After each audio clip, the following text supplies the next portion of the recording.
Good morning, distinguishedly exciting, eventful and exciting, eventful and insightful gathering. Please, insightful gathering. Please, if you have an empty seat in front of you, kindly want to ensure that empty seat in front of you. Kindly want to ensure that we fill this the seats in front. So we fill this the seats in front. Please move forward. Move a one seat, two seat in. Please move forward. Move a one seat, two seat in front of you. Thank you. Front of you. Thank you. And if you're outside, kindly come in. And you're part of the events, please come in. We're starting. Come in. And you're part of the events, please come in. We're starting very shortly. We've prepared a very rich lineup for you today. We have experts with decades of professional experience who will x-ray the topic of policy, policy solutions, and private equity, reclaiming the capital, and private equity, reclaiming the capital, and how we can quickly recover lost ground. And one primary question today would obviously be, how can Nigeria take hold of its own capital? And I assure you that by the end of this, we will have discussing policy solutions for foreign domiciliation in Nigeria. We hope that you will have a nice time, and we hope that at the end of this, you would go back with tons of value. Well, only here with us, but had indeed been here earlier, one hour ago, and he promised he was going to come back, and he's here promptly. This gathering came at another convenient foundation where we were looking at all forms of options to aggregate catalytic capital, and in the fact that yes, when you seek capital, you also need to consider the idea of where the capital is domiciled. Around that, because we thought it was really important that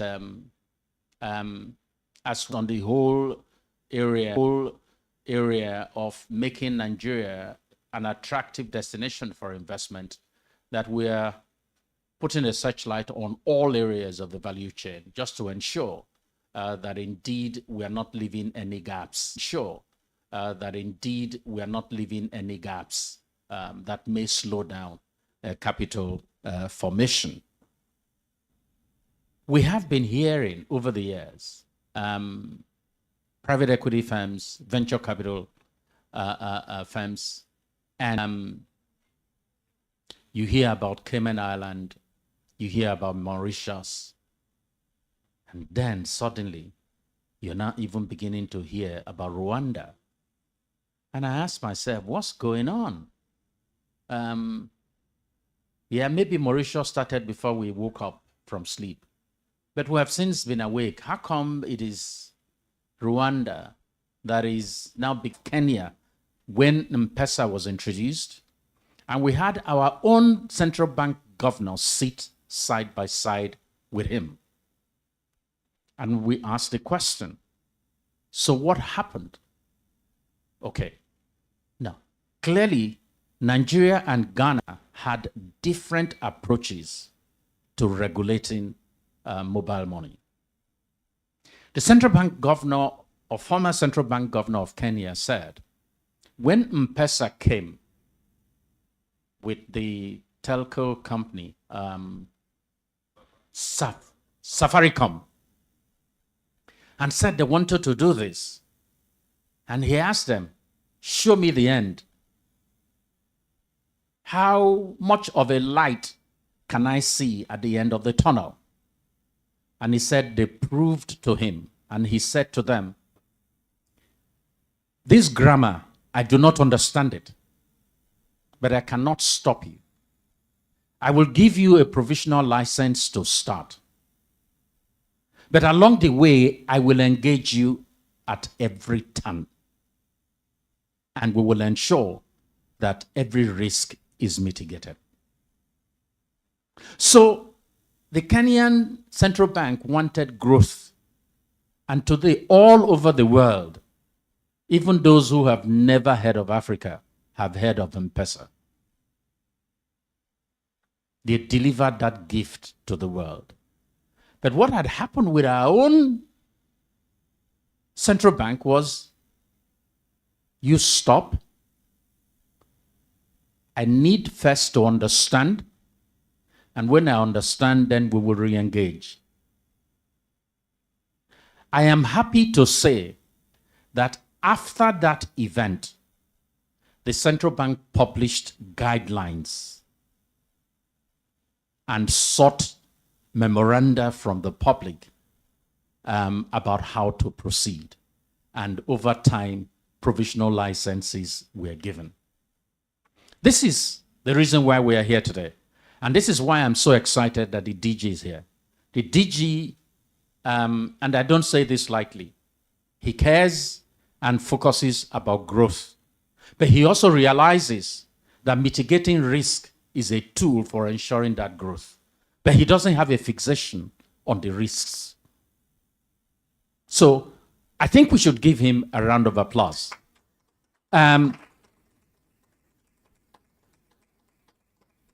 Even if that will help fund domiciliation in Nigeria.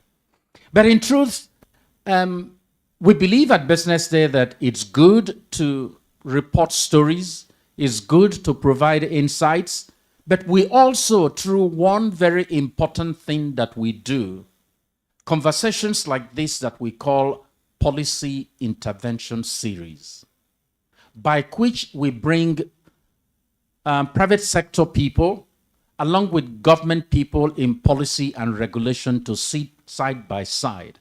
Because in truth, we have only one country, which is Nigeria.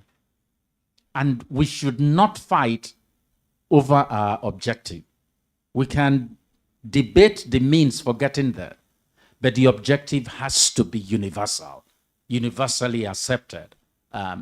So today, we have a lineup, as my colleague has said already, of speakers, starting with the Director General. And we will explore all these areas, all the cobwebs that tend to hold us down, specifically today in the area of fund domiciliation. So that next time when we come, we are not talking about the same issues. We are asking, how much progress did we make since we gathered at Radisson Hotel in Victoria Island? In truth, we need capital, and we need it quickly.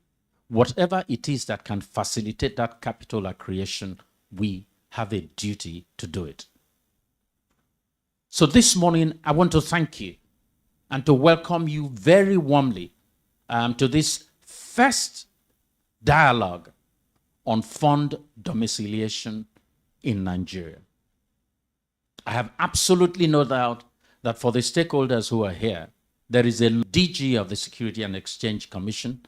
I would have loved to see Madam here, who was with us in that first conversation that we had, but I'm told that she has another assignment, but she clearly supported this process, and I can say that it is part of the reason why we are here this morning.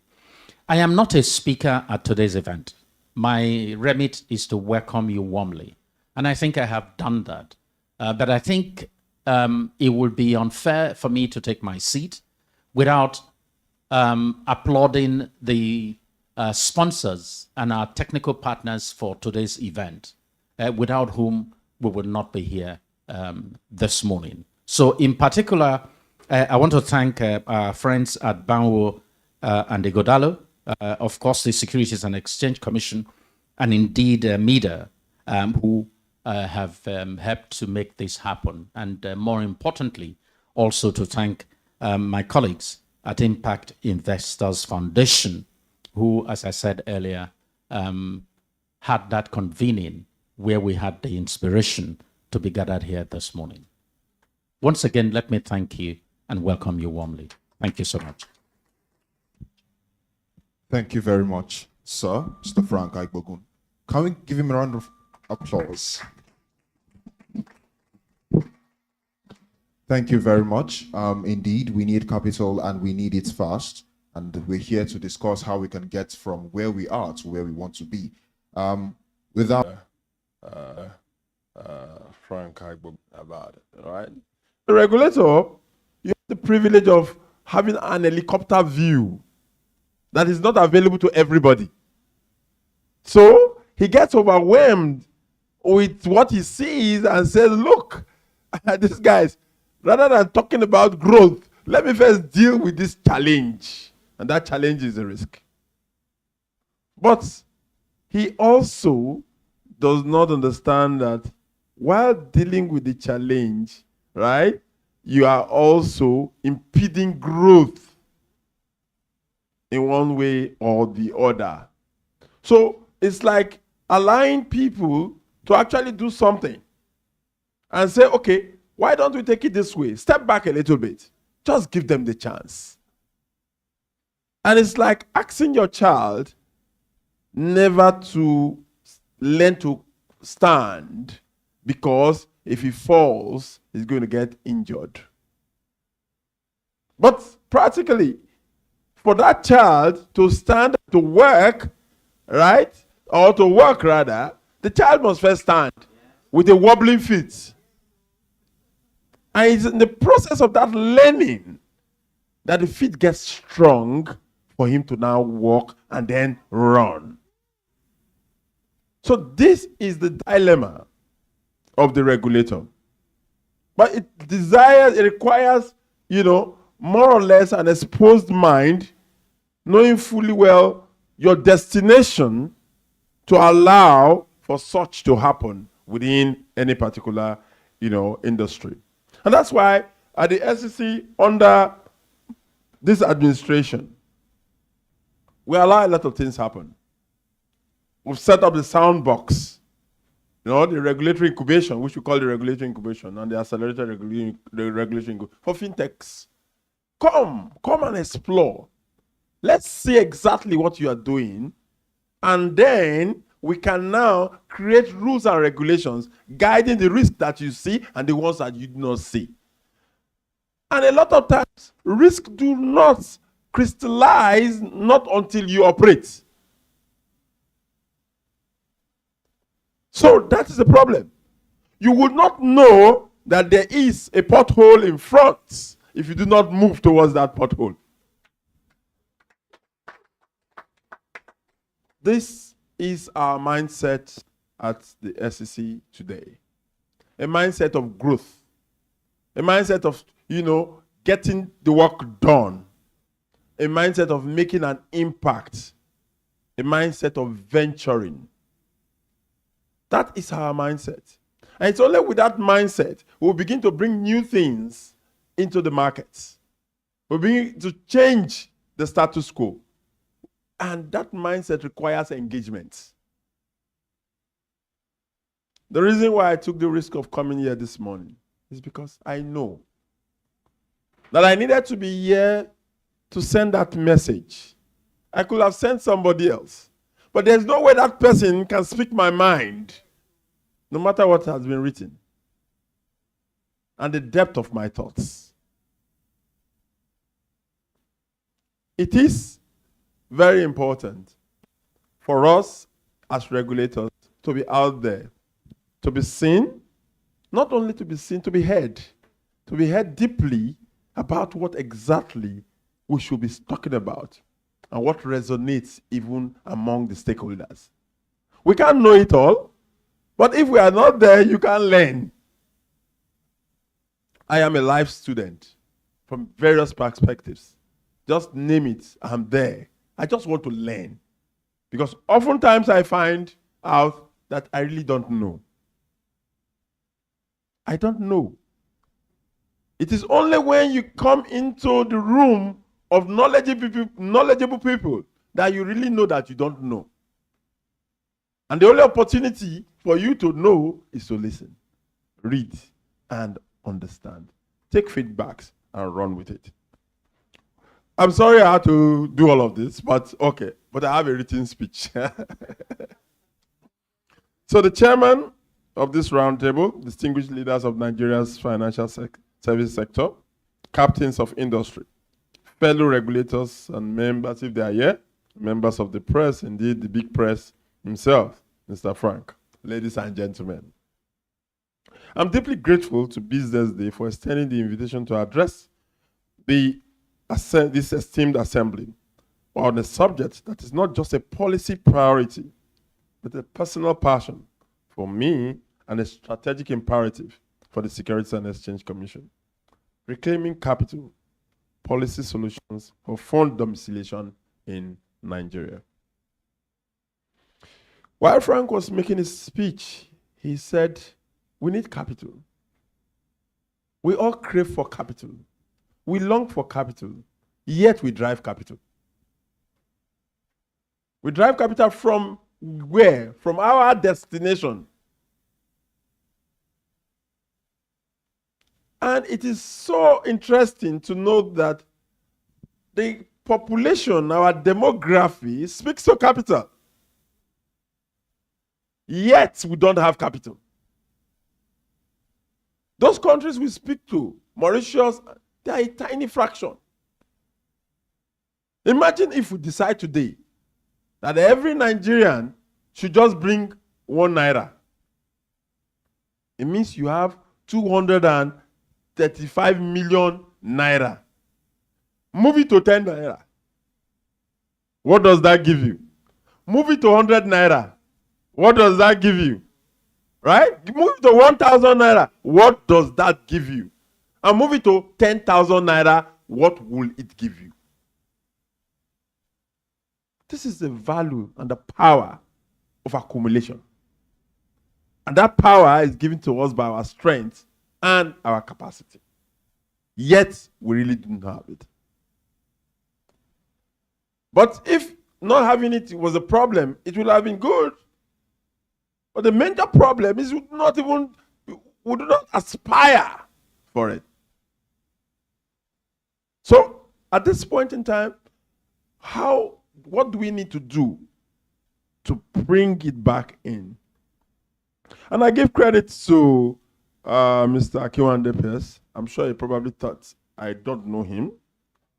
Aha! So GIZ and the SEC had been working a long time ago around crowdfunding. And, they sponsored some of the workshops that we need to do. What was it all about? It's the ability to pull the funds. Yet, though we have not succeeded, I will, say that, because it has not driven the value and the intent of those discussions. Because people probably don't even understand. But it's ironic that they don't understand, because crowdfunding is in our DNA. Esusu. All our lives. I'm a Lagos boy. I can say so. I lived in Ajegunle as a young boy. Schooled somewhere first around there, St. George's Boys School, Falomo, 1974. But one thing I know, I see those women with their wrapper, right? And that big notebook. They call it big notes, if you remember it, with that color that looks like orange and with lines in there drawn to record names and how much you have brought in. And at the end of the month, they bring that back to you, give you your money and collect the app. That's crowdfunding. That's crowdfunding. So it's been with us. What the formalization ordinarily should bring is to give it a structure that allows it to fly to be able to provide capital for people to run their businesses. This is key and it's fundamental. It's valuable. And fund domiciliation is not so far away from that concept, especially creating a port in Nigeria. That's exactly what fund domiciliation is talking about. So the title is both apt and urgent. Reclaiming implies that something which rightfully is ours has been situated elsewhere. This is our current reality. We can't run away from it. We are a nation blessed with immense human and natural capital. Yet we have for too long tolerated a system where the vast pools of investable funds generated from our economy are structured, managed, and domiciled outside our borders. This represents a significant leakage from our economic bloodstream. We are exporting not just capital, but jobs, technical expertise, and tax revenue. We are in effect financing the development of other markets while grappling with our own infrastructure deficit and capital hunger. My message to you today is simple and direct. This era is ending.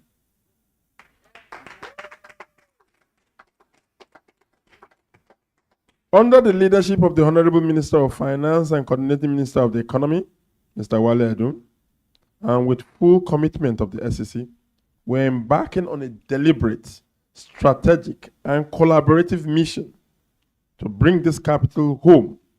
Our goal is to make Nigeria the most attractive destination in Africa for fund domiciliation. What is the case for action? More than just capital. Why is this so critical?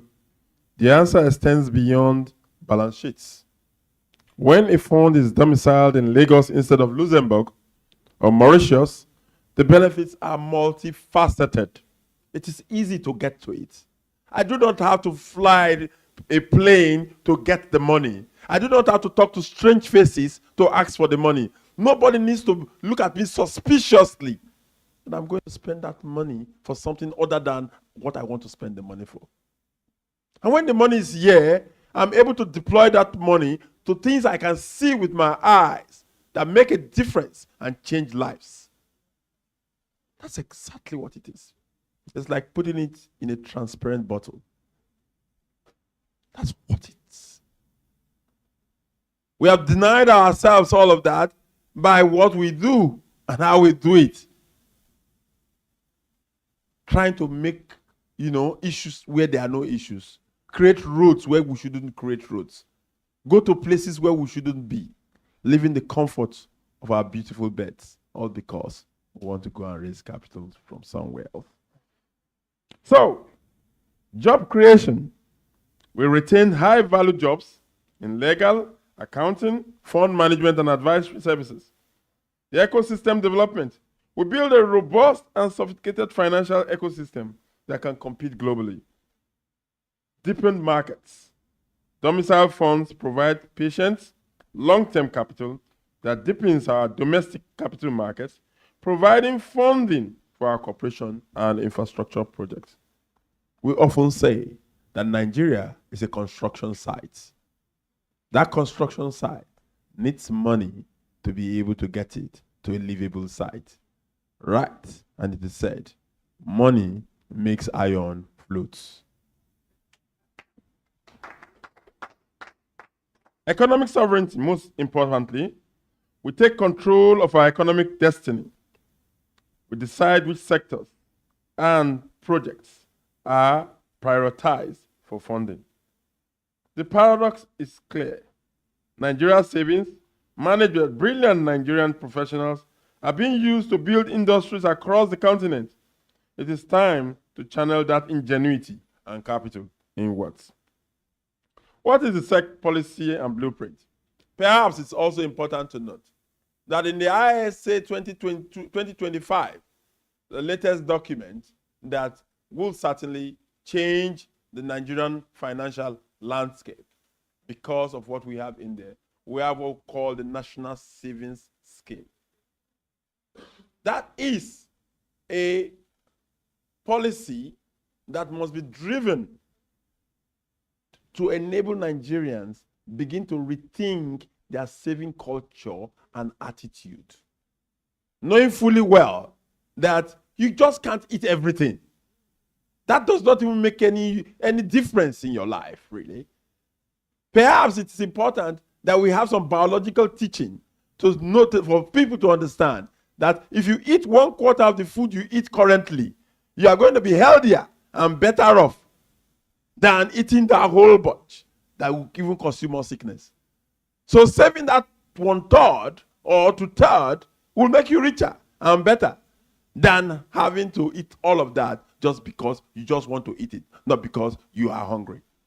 So food, actually, is not about filling your stomach. It's about putting something in there. So the question is no longer why, but how. At the SEC, we are not just identifying problems, we're engineering solutions. Our strategy is built on 3 unwavering pillars. We say at the SEC today, we are there and, lamenting and no, SEC can provide. How can we make the difference? How can we change the narrative? Right? The value of a rag is not known until the shoe is dirty. So if we can't be productive and useful to people, to the country, to industries, to sectors, then why are we there? Why are we there? So it is for us at the SEC, particularly for me, about impact, about creating a legacy, about making a change, right? That people must see. And when they see, they feel. And when they feel, they can smile. That is the intent. And it must be intentional. Because if you are not intentional about it, you won't get there. You must, right from your heart, know exactly what you want to do, what you want to achieve, and how you want to achieve it to be able to get it to work. And so, we recognize that uncertainty is the enemy of investment. Our first order of business is to transform our regulatory framework into a competitive advantage. We are actively working with the National Assembly and key stakeholders to champion new regulations if possible. This will help us provide clarity, simplicity, robustness that global fund managers demand. It will create a clear, predictable pathway for establishing and operating all forms of investment funds in Nigeria. Regulatory harmony is so important. And what have we done in this respect? We have, by the law, the ISA 2025, incorporated the National Pension Commission as a serving board member of the SEC. So, with that, they are the money pots. They are sitting on the table. So when we are speaking about investment, they understand where we are coming from. So when investment criteria for the fund managers, for the pension fund managers are being created, they are created with a knowledge to understanding exactly where it is going to. We have the best of both worlds. A very young population. 70% over 70% below 30 years. What does that speak to? It speaks to the horizon of investments and the ability to be able to invest in more risk assets rather than the comfort zone of fixed income for the future and the growth of even those youths. Because if you start saving early, right, you accumulate that money. By the time you get old, it will be enough for you to take care of you. But if you start saving late, what you have is so little that eventually you die without even spending it. This is what it is about investment. So, we have the CBN also on the board of the SEC to eliminate regulatory arbitrage and create a seamless experience. The goal is a no wrong door policy for fund managers where regulations are complementary, not contradictory. Principle-based disclosure.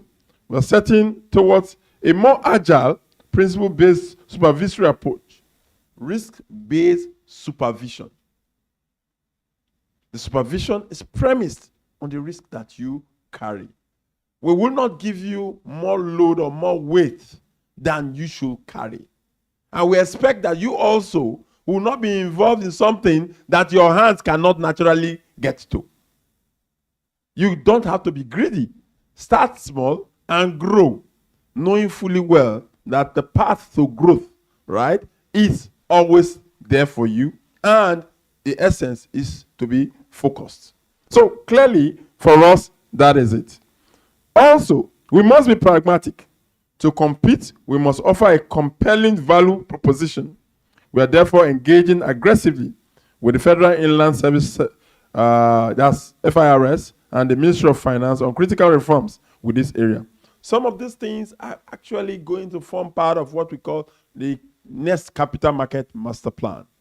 The last Capital Market Master Plan was 2015 to 2025 that expires this year. And the next Capital Market Master Plan is actually on the works already, which will align itself with the Investment and Securities Act number 2 of 2025, making sure that the new developments are all captured to drive the reform and the growth of the Nigerian's capital market and indeed the financial system years coming forth. Right. So for us, it is clear and key that we are able to put down things that we can measure. It is not about just saying it. We want to be held accountable. We have said we will do this. Did we do it? Even if we can't do it, why were we not able to do it?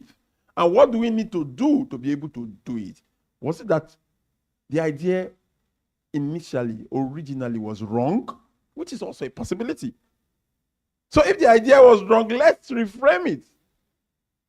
And so make value for whatever we need to contribute even to the entire system. So the tax transparent vehicles are useful. And of course, clarity on withholding tax. We will be advocating for a clearer, competitive, and long-term policy on withholding tax for domiciled funds, providing the certainty investors crave. Incentivizing local investments. We will be exploring options in consultation with PENCOM to subtly incentivize pension funds to allocate a portion of their portfolios to SEC-registered Nigerian domiciled funds, creating a strong domestic demand base. Third pillar is market deepening and governance. Funds need deep, liquid, and transparent markets to invest in. We are acting on multiple fronts to ensure that the Nigerian market is ready to absorb this incoming capital. Dematerialization, you are aware. We have done it. We claim to have it 100%. There are still some challenges that we need to fine-tune to get that to work. So the full dematerialization of share certificates is a non-negotiable foundation for a modern market. We are working closely with NGS and CSCS and the registrars to accelerate this process. And indeed, on the premise of that, we are doing what we call the STP, the straight-through process, so that all of the payment systems within the securities market comes through to everybody seamlessly and digitized. And that for us is very critical. We also are reducing the payment cycle. And of course, November 28th, we'll start T+2. And of course, 6 months after, we'll go to T+1. At this time, we are saying we don't have any reason to delay payment. These are the juices that comes with investment. And that must be done, and there is no going back. Listing promotions. We will incentivize listing of major corporations, including potentially some state-owned enterprise, to increase the breadth and depth of quality assets available for investment. It is very, very clear that one thing that drives the growth of the market is the privatization and listing of state-owned enterprises to introduce structure and governance. And that had been one of the key, instruments to moving the market forward all this while. And I also am of the opinion that governments must be encouraged to start companies, but they must not be encouraged to live with the companies, because the incentives, the power, the strength, the capacity to start businesses actually still lies with government. But the capacity to continue to maintain those businesses lies with the private sector. So we must encourage government to continue to do that, to build those foundational companies that will finally become privatized and listed to redistribute the wealth of government and the wealth of the nation. Of course, zero tolerance for poor governance. We will continue to enforce higher standards of corporate governance and disclosure. A market built on trust is a market that attracts and retains capital. This is a call to collaboration, action, or collaborative action. This blueprint is not a sex plan alone. It's a national project. Its success depends on you and me. To the fund managers, I challenge you to partner with us. Bring your ideas, your products, and your capital home. Be the pioneers who demonstrate the viability of the Nigerian domiciliation hub. To the pension fund administrators and institutional investors, you are the anchor investors. Your commitment to allocating capital to Nigeria domiciled funds will be the most powerful signal to the market. To the legal and accounting profession, your role in structuring these funds is critical. We invite you to work with us to refine these regulations and ensure they are world-class. Of course, to BusinessDay and the media, continue your role as a constructive critic and a partner in progress. Hold us accountable and amplify the success stories that will inevitably come. In conclusion, ladies and gentlemen, reclaiming our capital is a mission whose time has come. It is a mission that aligns perfectly with the broader economic objectives of the federal government of Nigeria. It is a mission we at the SEC are utterly committed to. We are under no illusion about the challenges, but we are fortified by the certainty of the opportunity. We have the capital, we have the talent, and we have the political will. Let us work together to ensure that the next wave of African growth is not just funded by Nigerian capital, but is managed from and domiciled in a thriving, sophisticated, and resilient Nigerian financial market. Because it is very clear that when preparation meets opportunity, we count on the word success. This work begins today, and I sincerely count on every one of us sitting right here and those that will hear our voice even after now. Thank you and God bless you.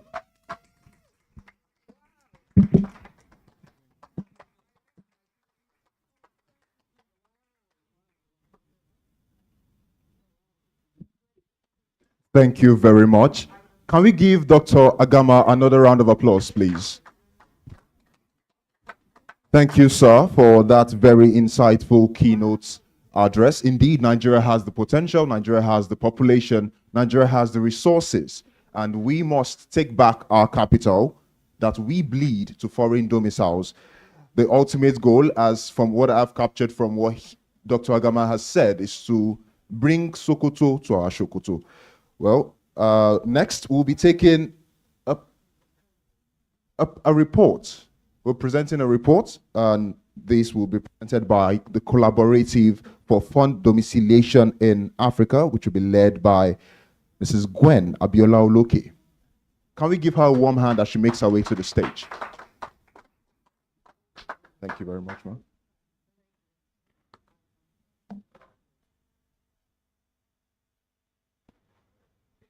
Good morning, everyone. I mean, what do you say to this DG's speech? This is a presentation from the heart. From a technocrat, now a leader. Please give him another round of applause. A standing ovation, please. A standing ovation. A standing ovation, please. I mean, honestly, a standing ovation. Thank you very much, DG. Thank you very much. In fact, with this speech, we can actually close the day. Yeah. We're talking already to a convert. Okay, so we'll make it as brief, DG, so that you can spare your time. So today, my colleague is here, Nelson, is a member of the Collaborative. So in 2023, I'll just give us a background to this study, and then we can take it straight away. 2023, the MasterCard Foundation, as you know, MasterCard Foundation, they've invested in a lot of local African funds. They actually do what we call the fund of fund models. And they've invested in a few funds in Nigeria as well. Arewa Capital, a lot of female-focused funds. But they did realize that most of these fund managers, even though they finance businesses on the continent, but these funds are domiciled offshore. And as part of their support to the African ecosystem, they began to think, why do we have so much funds mobilized in Africa? You hear about FDIs increasing, especially in potential markets like Nigeria. But less than 50% of those funds, or more than 60% of those funds, are domiciled offshore. And then it's put the study together. And this study was done by a collaboration of the Collaborative, Momentus, Stratford Law, and Smawati Capital. So we have a firm from the East, from West Africa, and then obviously from Europe. So what did we do? We looked at the current mature jurisdictions, understanding how did they evolve, what made them or what makes them attractive. Then we looked within Africa, which are the countries that currently resemble mature jurisdictions? Which are the countries that have a potential based on definitely like what the DG said, the demographics of capital and demographics of the people? And which countries are emerging but also have a strong chance? So we took 13 countries. We had Nigeria. Of course, we call ourselves Giant of Africa. A study like this can happen without us. Please give us another round of applause. We had Nigeria. We had Ghana. We had Togo. And we had Senegal in West Africa. We had Cote d'Ivoire. And East Africa, we had Kenya, Rwanda, Uganda. And then in South Africa, we had Southern Africa. Then, of course, we looked at the mature jurisdiction, which is Mauritius. Mauritius is part of Africa, but we think that more can be done. Now, we use some kind of tools to really measure the readiness of these countries or the maturity of these jurisdictions in respect to fund domiciliation. So I'll take you into the report right away. Can you hear my voice from behind? Can you hear my voice from behind?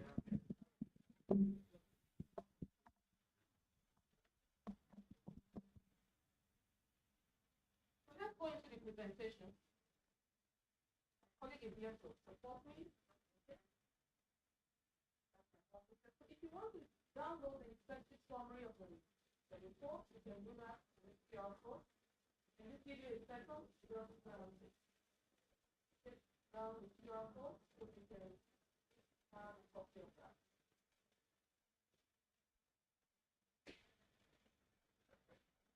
All right. Now, domiciliation as a pathway to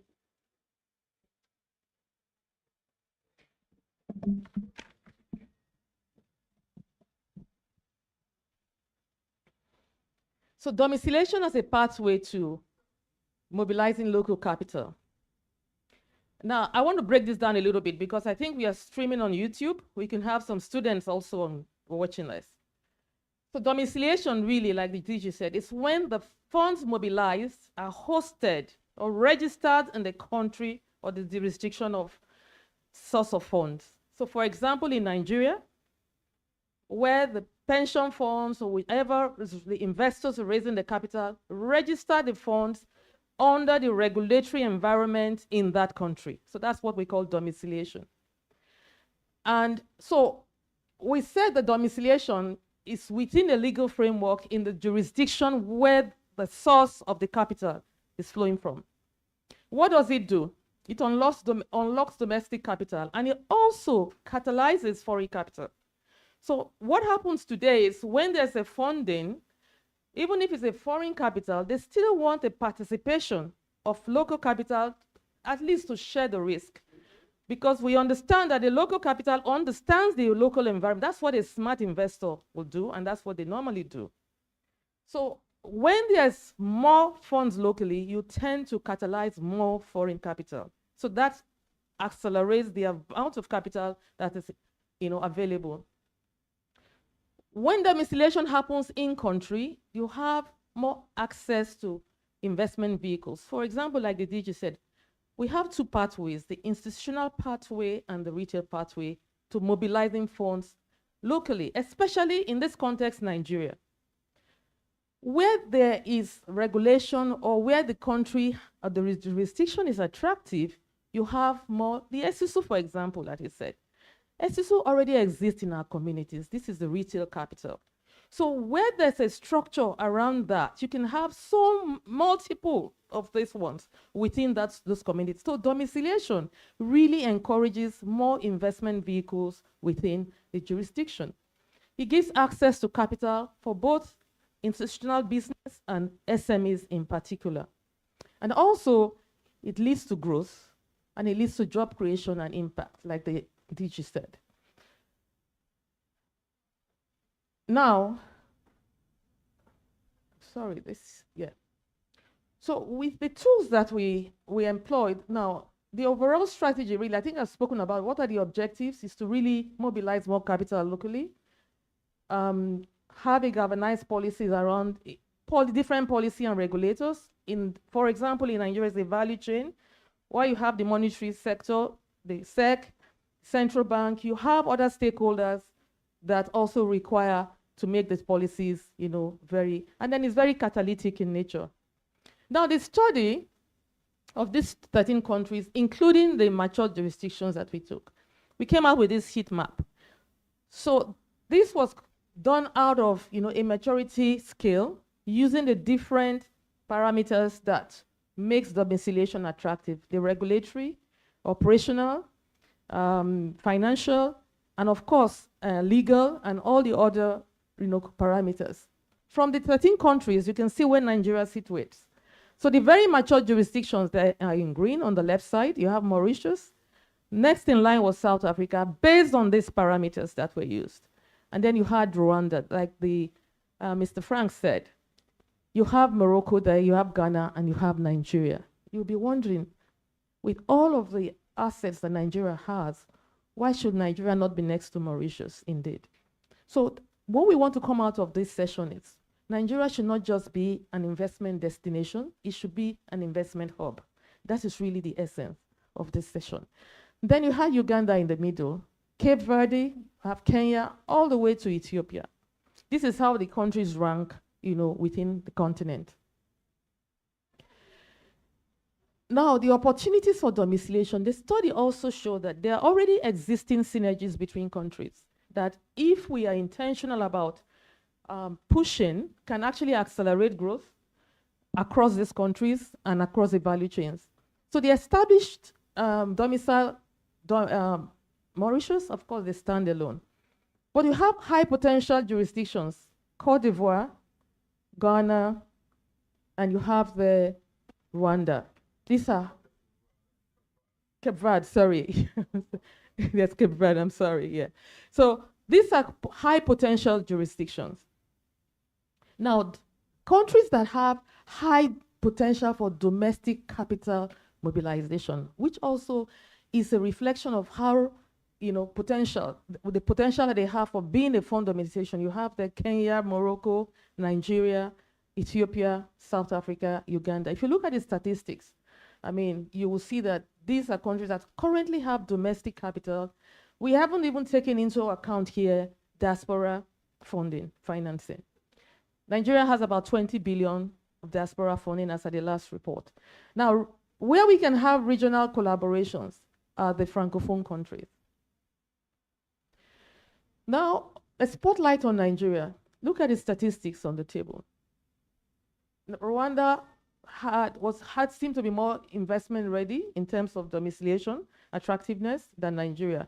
But they don't have this kind of demographics. They don't have this kind of statistics. You have the 23 million trillion in pension funds. You have there also a huge capital base around retail funding, apart from the institutional funding. And then you have huge capital flights because these funds are being domiciled outside Nigeria. This is where Nigeria is today. Where can we really, what is the desired place? We really want to get Nigeria to be a regional hub, moving from just a diagnostic stage to a stage where funds can be retained, value can be created, and then there will be a regional hub around domiciliation within Africa. But in between, these are some of the gaps that we need to unlock. The DG has also mentioned some of that. Liquidity, FX liquidity, availability, and stability.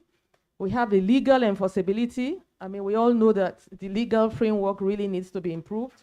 Where there are disputes in resolution, we know we need to have even perhaps a special court for that. And I think that exists also with the SEC. So these are some of the recommendations that came out from the report. Of course, each country that we studied, there were specific recommendations. These are the recommendations that came out from the report. And the good thing is that the SEC office was very, very involved in this report. DJ, I must thank your team. For the full 18 months of this report, they were really at the front end. And they also pointed us to stakeholders that could contribute to the report. So they were part of developing these recommendations that we see on the table here. Banwo Yigodalo also, they are here. They were part of this study, and a few of the fund managers. So we took the different stakeholders in the market, and then they were part of the stakeholders that generated the report. So we are looking at the overall recommendations. Who are the potential implementation partners? You can see there is cross-cutting, SEC, the central bank is necessary, and the pension funds also, across the entire space. We also looked at the operational efficiency. Tax issues really should be there. SEC also is there, FRS is there. And so we have these key recommendations, and then we have the implementation partners really that should be helping us drive the recommendations. Now, let's look at how we see the shift.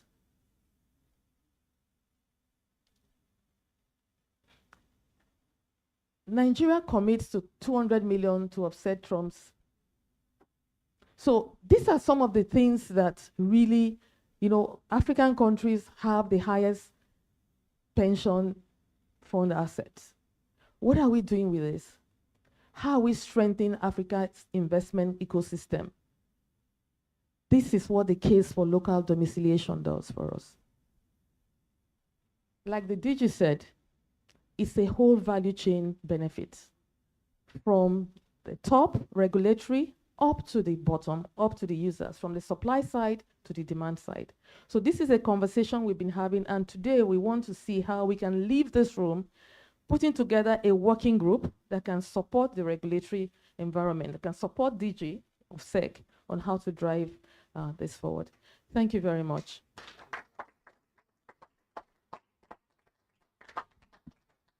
Thank you to Mrs. Gwen, and thank you to the Collaborative for Fund Domiciliation Africa for that report, extended report on how we can take back. How many of us have been enjoying the session so far? My own hands are up. I'll start with me. I'm sure that we have all taken something, even as we are halfway through. And I'm sure that there's still more. I want to assure you that by the end of this session, you would be full. Your notes will be filled. Your ideas will be bursting with with a lot of ideas you get. So it's a lot of I personally have taken some things down as a journalist myself. Dr. Agama noted some things that the media is responsible for, and I have taken my own part of his speech. And I'm sure that everyone here, being a stakeholder, being a regulator, being a panelist, and expert in your own various fields, have also taken down something important. Well, right now, I want to, before I even move on to the panel session, I want to thank our partners once again, our partners, Banwo and Igodalo, who have been sponsoring, part of the sponsors for this program. That would also include the MEDA, which is the Mennonite Economic Development Associates. In addition to that, we also want to thank the Collaborative for Fund Domiciliation Africa and also the Securities and Exchange Commission for the wonderful representation here. Well, the panel session is coming up now, and I would like to invite is here, yes, and he is the Senior Vice President, Legal at Senior Vice President, Legal at Verod Capital Management. He has nearly 2 decades of experience in leading complex mergers, acquisitions, and corporate restructuring transactions across Africa. He serves as Senior Vice President. He serves as an advisor to private equity. And then we want to thank him for being here. Mr. Dikbo, please make your way to the front. Thank you very much. Next panelist is Ms. Aziza Musadik, who is the partner at Banwo and Igodalo. She is a very respected person in that field and in the company. She's a partner. She has 20 years of experience, and we know that she has a lot to tell us today. Ma'am, please make your way to the front. A round of applause as she makes her way here. The next panelist we'll be calling forward is Mr. Babatunde Olani, who is the technical advisor as the Presidential Fiscal Policy and Tax Reform Committee. We know that now one of the hottest discussions in the country is on the topic of tax. Well, we would like to invite Mr. Babatunde Olani to the front. He is, as I said, a technical advisor at the committee with over 14 years of taxation and advisory experience, both in Nigeria and abroad. Next panelist we call into the front today is Mr. Bola Akintola. He is the head investor relations and research at PENOP. He comes here with loaded with a lot of professional experience in sectors that span across investment banking, corporate finance, and pension fund administration. We thank you for being here, sir. And next panelist I will be welcoming here is Mr. Akinwade Pierce. A round of applause for him as he comes forward. He's the technical advisor at GIZ Nigeria. He is a senior development professional with over, and not the least, is our moderator for today, but Mrs. Gwen Abiola Oloke. We're welcoming you back to the front. We thank you for being here, and we thank you for handling this session. I will hand over to you now.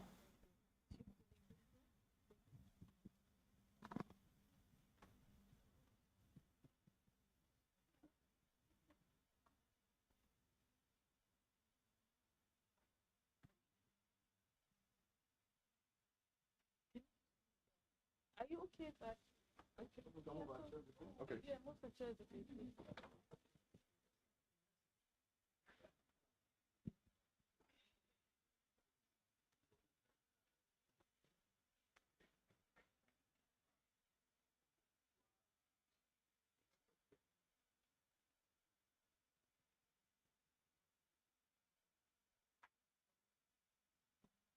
Hello again, everyone, and good morning to those who have just joined us.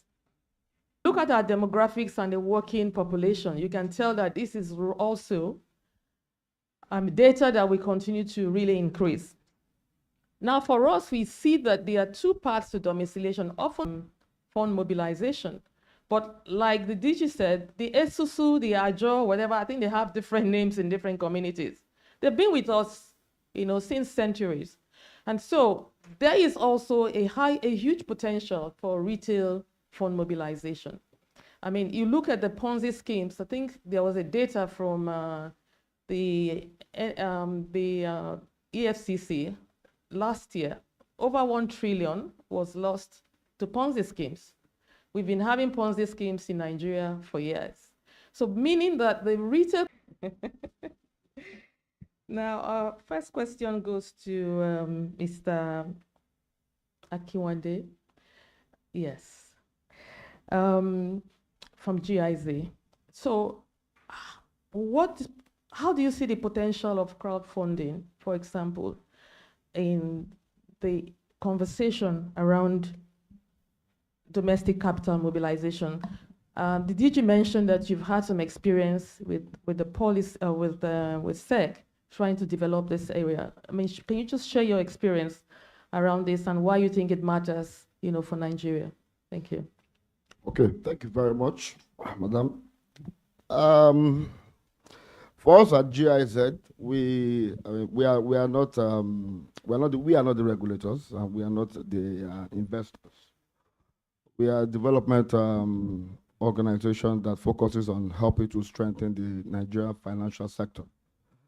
And with the challenges that SMEs face generally, we realize that we need to begin to look beyond the traditional forms of access to finance for SMEs, which was one of the things that led us.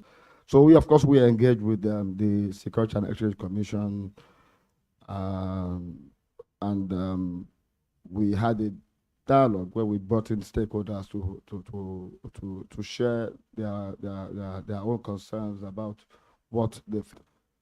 And like I said, our focus is basically to how do we build the ecosystem. The ecosystem is what really much. We know that Nigeria is actually ready to absorb a lot of these instruments like crowdfunding, but how prepared are we as fund managers? How prepared are we as the SEC rules around crowdfunding? We had to bring in the president of the Africa Crowdfunding Association, Elizabeth. We had to fly him from South Africa to come and share some of these experiences. And it was a good thing that it was just about then that Dr. Agama was coming in as the DG. And there was a lot of excitement. Even though Elizabeth was very excited to come around. And but since then we've seen a bit of quietness on the part of crowdfunding. However, when we make any inquiries, we realize that the DG color of things. You find when you talk about DGs in Nigeria, there are very few who are passionate about their work, and I know that I call him Ogatimi, in the local markets in Abuja, talking to people about Ponzi schemes. So I think we're going to Really an attractive domiciliation and jurisdiction. Thank you, and it's a pleasure to be here. And I think I'm really inspired that Dr. Agama is here as well. In terms of regulatory reforms, I think for institutional investors, it's just the confidence is the key word. Confidence that when they invest, the investments are protected because they're investing on behalf of, in the case of pension fund contributors. But I think now, how do we get that confidence that Dr. Agama confirmed that PENCOM will now be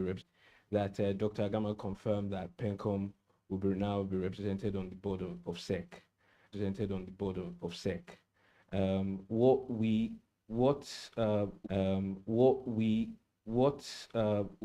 see as an industry is sometimes in the past, by virtue of the times we see that maybe the other sect are running ahead of of the pension funds, PFAs can't do. So that alignment needs. I'm very happy that that alignment needs. I'm very happy that that will be strengthened. Regulatory bodies. We talked about the legal environment and then also that's you on this panel. So for you as a private equity firm or really as a fund manager, how your participation private equity managers are domiciled outside Africa, outside directly, not from law firm, but directly for the past decade. And in that time, they've been talking about, revising the allocations to private equity and how those allocations are going up and how the pension funds are allocating money to private equity. And I bring this up because personally, I believe that the part of what is holding actually the industry back from allocating money to private equity. I think, but the default mode today is that across PENCOM and SEC, if you want, you can only invest in a fund that's domiciled in Nigeria. So that what you have today is all those numbers I was talking about, that 1.5 to 1.8 billion, any portion of it that's not domiciled in Mauritius or in Netherlands, that's domiciled in Nigeria, is a local pension fund that's domiciled here. That approach, it draws some sort of segmentation between the international investors and local investors. It makes an individual manager question, do I want to focus on chasing only international as well? It means that the international investors, they can constantly see their vehicle as separate from the local fund. So when you start talking about mobilizing local capital investment, well, the first time the query came, investing in growth companies is not within the scope of a limited partnership. Okay, debate. Well, maybe the problem is I said investing in growth companies. So investing in companies is not, it's two fronts. On one side, and this is something that at PEFCA, we've tried to explain. So where there's an understanding from CSE about what that investment vehicle or what that registration vehicle should be, it's totally different from what SEC kind of has put in place. So I think that's we actually saw that when we were doing the study.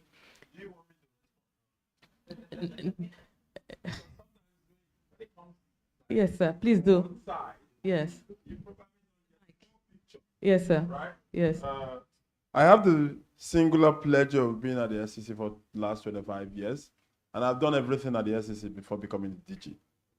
So, when operators speak, they only speak from their own viewpoint.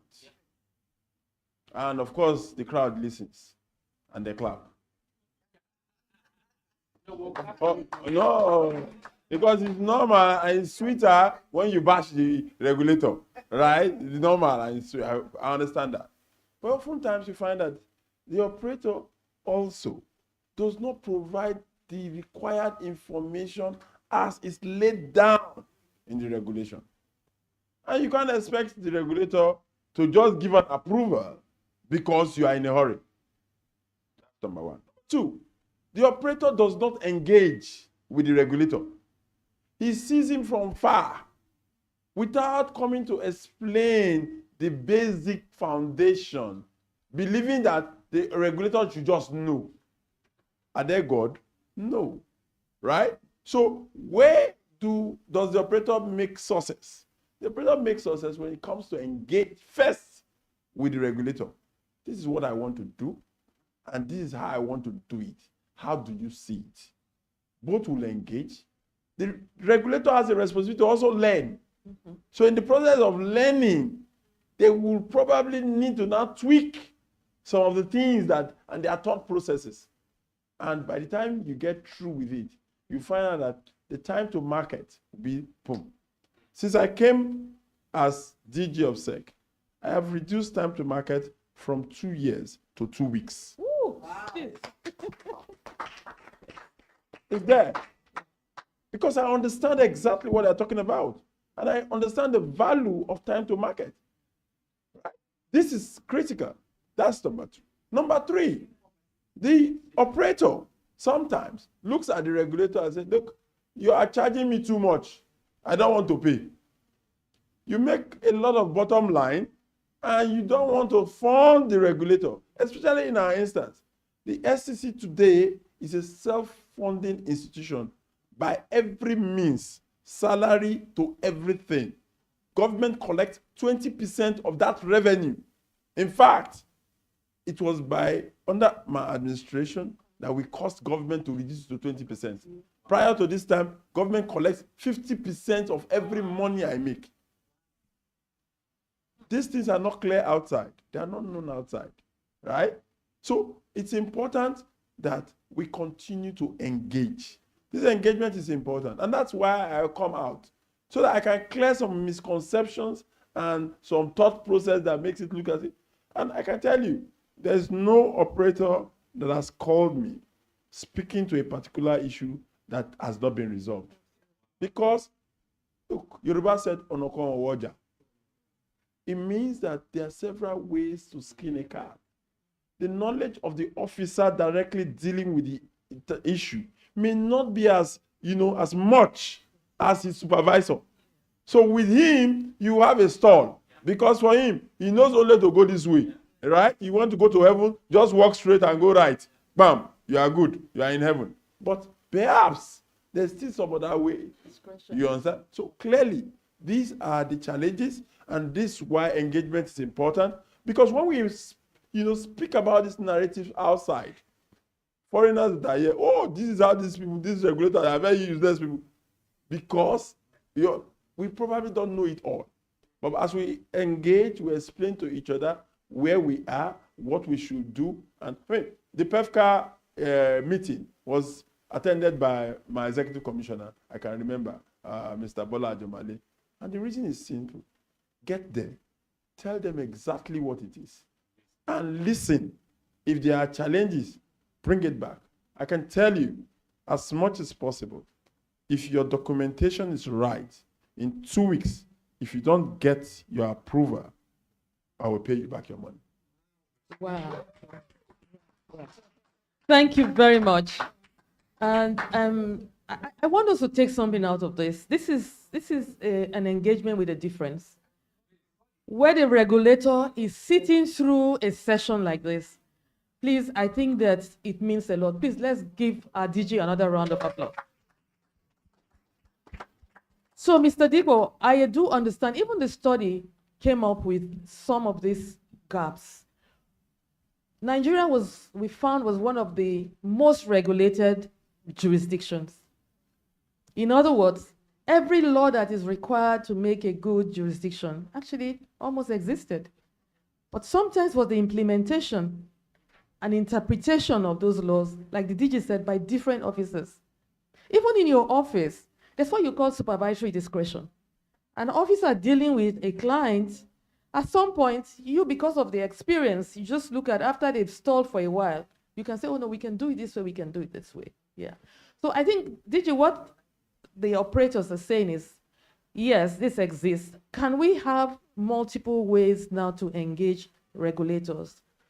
Because we also found out in the study that people said they don't even have who to reach in SEC when they have an issue, except you have a friend or you have a lawyer who has a friend. Did you maybe in the past, maybe with you, it may have changed. But because you are here, I do know, I am convinced, and I think everyone here is convinced that there's a great transformation going on with the regulator. In fact, the decision to put the highest capital provider on your board clearly tells us that there's an openness to cooperate, yes. So please, let's give the DG a round of applause. So thank you very much. I think you've spoken the heart of so many pension fund managers. Now, this brings us to the taxman, because the DG said even the regulator is taxed. Or he didn't say, but we know that there's. So really, one of the things that we found out from these mature jurisdictions or attractive jurisdictions is, Rwanda, for example, it was very insightful for us to see many of our African icons registered in Rwanda. So to your point, Diko, that domiciliation is good, but it's not everything. But what happens with the ecosystem? Domiciliation helps your ecosystem to mature. It helps your judicial system. It helps your even company registration system, because the understanding is broader. So we look at countries like Rwanda. They've put together a financial institution center. And just like we have the EPZ for our businesses, they have a tax environment, an environment for fund management or for investments. So domiciliation is not everything, but it really catalyzes, mobilization. So let's come to the tax man. We know that there's been a lot of tax reforms, and we want to give you accolades for that, your office. But we want to ask a few questions around taxation, because we see that every investor wants to really get as much of their returns as possible. So where you have some, what they call multiple taxations within the value chain of the investments, at the corporate level, there's a taxation. At the individual level, even or the investor level also, there's some. At the company level, the portfolio level also, there's also some kind of taxation. So let's bring this question to you, sir. What are the tax reforms that are, most critical to really encourage, with your experience, to really encourage domiciliation? Is there any in place now? Can you just speak, around that? Thank you very much. Thank you very much for the question, and thank you, Business Day, and everyone for having me. In terms of the tax reforms, right? Everybody understands the importance of tax and investment climate for not only Nigeria but Africa by 2023, with the mindset of ensuring that Nigeria's investment landscape is competitive from a fiscal and tax standpoint. We do know that for fund and investing, it's very much looked at in a cycle, right? So at the point of entry, at the point when you hold the investment, at the point of value extraction or exit. Now, looking at the reforms that has just come out, how does it provide or address certain issues that we've had in the past, such as old laws, ambiguous laws, aggressive tax authorities, uncertainty in the tax laws? I know the DG spoke about withholding tax on value extraction, getting clarity on that. And all these things are the focuses of what the committee has been doing over time. The first one is the withholding tax regulations of 2024 that became effective on 1st of January. That regulation provided more clarity, right, to the withholding tax regime. And one of the fundamental, should I say, enactments that kind of provides some administrative simplicity is one that you get your credit notes, not from the tax authority, right, but from the paying entity. Right. Administratively, that has been a bottleneck, particularly for foreign currency withholding tax, where the tax authorities have found it very difficult to issue those credit notes. But with the new regulations, that allows the paying entity, either the investee entity in this case, or the customer entity, kind of issue the credit note, and that avails the investor the opportunity to, if possible, obtain a foreign tax credit in another jurisdictions. And this is very important for international investors. Now, when we look at the holding period again, right, because we have a high tax paying jurisdiction, right, our top tax rate is 30%. Now, what this new law has done is to create a framework where that can be reduced from 30% to 25%, right? At least at that level, make us competitive with other Africa top investment destinations, right? If I look at other things like what we've done for MSMEs, right, which is increasing the exemption threshold from 25 million naira to 100 million naira, so that's an increase of 400%, right? What this means is that to the extent that the turnover of all these portfolio entities, right, is 100 million or less, they pay no income tax at all. Right? And that's something that is very fundamental. And for the large companies, to the extent that the framework comes on board on 1st of January, right, that also reduces the top line rate from 30% to 25%. Now, the other thing again that is also looking to make the investment climate more investor friendly is the rationalization of tax incentives. One of them is the Economic Development Incentive Scheme, right? And this is an incentive that focuses on priority sectors, right? And there are 51 of them in the Act, right? Ranging from oil and gas to manufacturing, to startup entities, pretty much ripe sectors that the government is driving from a strategic standpoint, right? And all this incentive would kind of provide a framework where these companies don't end up paying any tax for up to 10 years, right? And in certain scenarios, up to 15 years, right? And all these things is government pushing incentives to kind of facilitate these companies to be profitable and generate value for investors. Now, on the value extraction and on the exit standpoint, if we look at the withholding tax, one of the things that the withholding tax has, one of the reforms from a withholding tax standpoint is leveraging tax treaties. So Nigeria, compared to other jurisdictions like Mauritius, South Africa, right, we just have 16 tax treaties, right, unlike Mauritius or South Africa that have ranges of close to 100, right? And all these things, how do we combat that? So we're open to having conversations. Leveraging after there is a tax treaty with certain ECOWAS countries, right? So of the members of the ECOWAS country, there is a tax treaty that has been signed and ratified by the Nigerian National Assembly. Now, what is just left is for the different counterparty countries as well to ratify this treaty, and it becomes effective, right? And this provides a reduced withholding tax rate from the standard of 10% to 7.5%, right? And this reduces the withholding tax burden on extraction of value in terms of dividends or interest, as the case may be.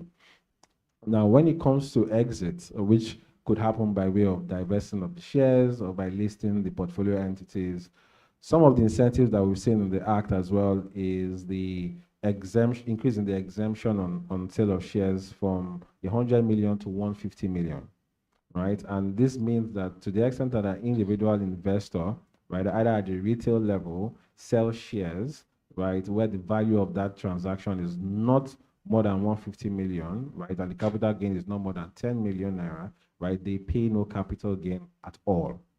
And to the extent that you even exceed the exemption threshold, so the proceeds of the transaction is more than 150 million, or the capital gain is more than 10 million, all you need to do is to reinvest it in a Nigerian company as well, and you pay no capital gain tax, right? And all these things exist within the laws as we have it today, right? So all we're just saying is there are investment opportunities and there are tax laws that support these investment opportunities right from the point of entry to the point of where you're holding it, right, with the incentive that these portfolio entities can enjoy, down to the point of extracting value that has been created, right, and now ultimately to exit, right? It's all about leveraging these laws. And the other thing that we've seen is because from an investment standpoint, the investors needs to be familiar with the territory, right? One of the strategic things that we've done, I would say we'll do, is to communicate effectively, which is part of the reasons, one of the mediums that we're achieving here today,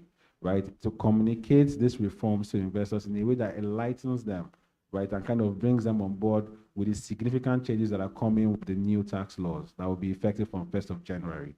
Now, in terms of domiciliation, which is the last point I'll be saying, right, and it was a key distinction that Dikpo had mentioned as to the direction of capital to where the domiciliation of the fund is from a structuring standpoint, right? All these other things around reliefs that I've mentioned now is really targeted towards where the capital is going. Now, when we look at actually the domiciliation and the structuring aspect of it, right? Now, we know that the tax climate in Nigeria is not favorable compared to Mauritius or South Africa, where there's more stability, there's more fiscal certainty. One of the things that investors don't like is you changing the rules when the game has started, right? So where you make investments, you've made your fiscal projections, and you just all of a sudden see a new law, right, that increases the tax rate or reverses an incentive that you think you qualified for or you've enjoyed, right? So that's something that this new administration is willing to address. And one way of achieving this is what we call the advanced ruling system, where you can proactively engage the tax authorities with the facts of the transaction to say, this and this is what I want to do, right? And this is what I think the tax outcomes is, as based on our understanding of the law. Do you also understand the same thing, and do you agree? right? And we all put these things in writing, and this gives the investor or the portfolio company some added protection, right, in the event of any future dispute, right? And this is something that we believe is a welcome development. Now, the last thing I will say is one of the new rules, right, is one that changes or determines what the tax residency of these investment vehicles will be from a Nigerian standpoint. Now, particularly for Nigerian promoted investment vehicle structures, right, under the new law, right, to the extent that they are effectively or centrally managed from Nigeria. So you could set up an investment vehicle in Mauritius or in Jersey, right? As long as those investment vehicles are effectively managed from Nigeria, right? For tax purposes, they will be deemed to be tax resident in Nigeria, and they'll be taxed on their worldwide profits in Nigeria. So one of the things that we're telling PE firms, venture capitalist companies, is that based on this new, particularly effective from 1st of January, this is something that you need to be mindful of in terms of reassessing your structuring to ensure that your structures are fit for purpose, right? And you don't have a situation whereby value created is eroded by virtue of taxes that apply throughout the investment cycle. Thank you. Thank you very much. I'm sure that the fund managers have a response to that, your last. I think one of the essence of this is really to get a perspective from different ecosystem players, and not really to make Nigeria less attractive, but more attractive. I see that there's a lot of, from your submission, there's a lot of work and outcome that has been achieved at the portfolio level, which is the company level, which is very good, especially at the SME level. But really, those vehicles that are funding these companies, perhaps some work still needs to be done around that. Some work needs to be done around that. And I think this is why this kind of engagement and dialogue is important. Maybe as you progress into that trajectory, maybe to involve the players in that sector so that at least you can come to some kind of, because where they are currently registered, there's some kind of taxation already going on there. But I do understand that some of this is value erosion because the operations is happening within a jurisdiction and the jurisdiction is not getting value for those funds. And so that is noted, but I think we want to also together get to a positive outcome around making Nigeria more attractive. Thank you very much for your submission. Tikpo, did you want to say something to that? Yeah. Yes. Oh. All right then. Okay. Thank you very much. I think the last panel member here is the ecosystem support, the legal area, because that holds everything together.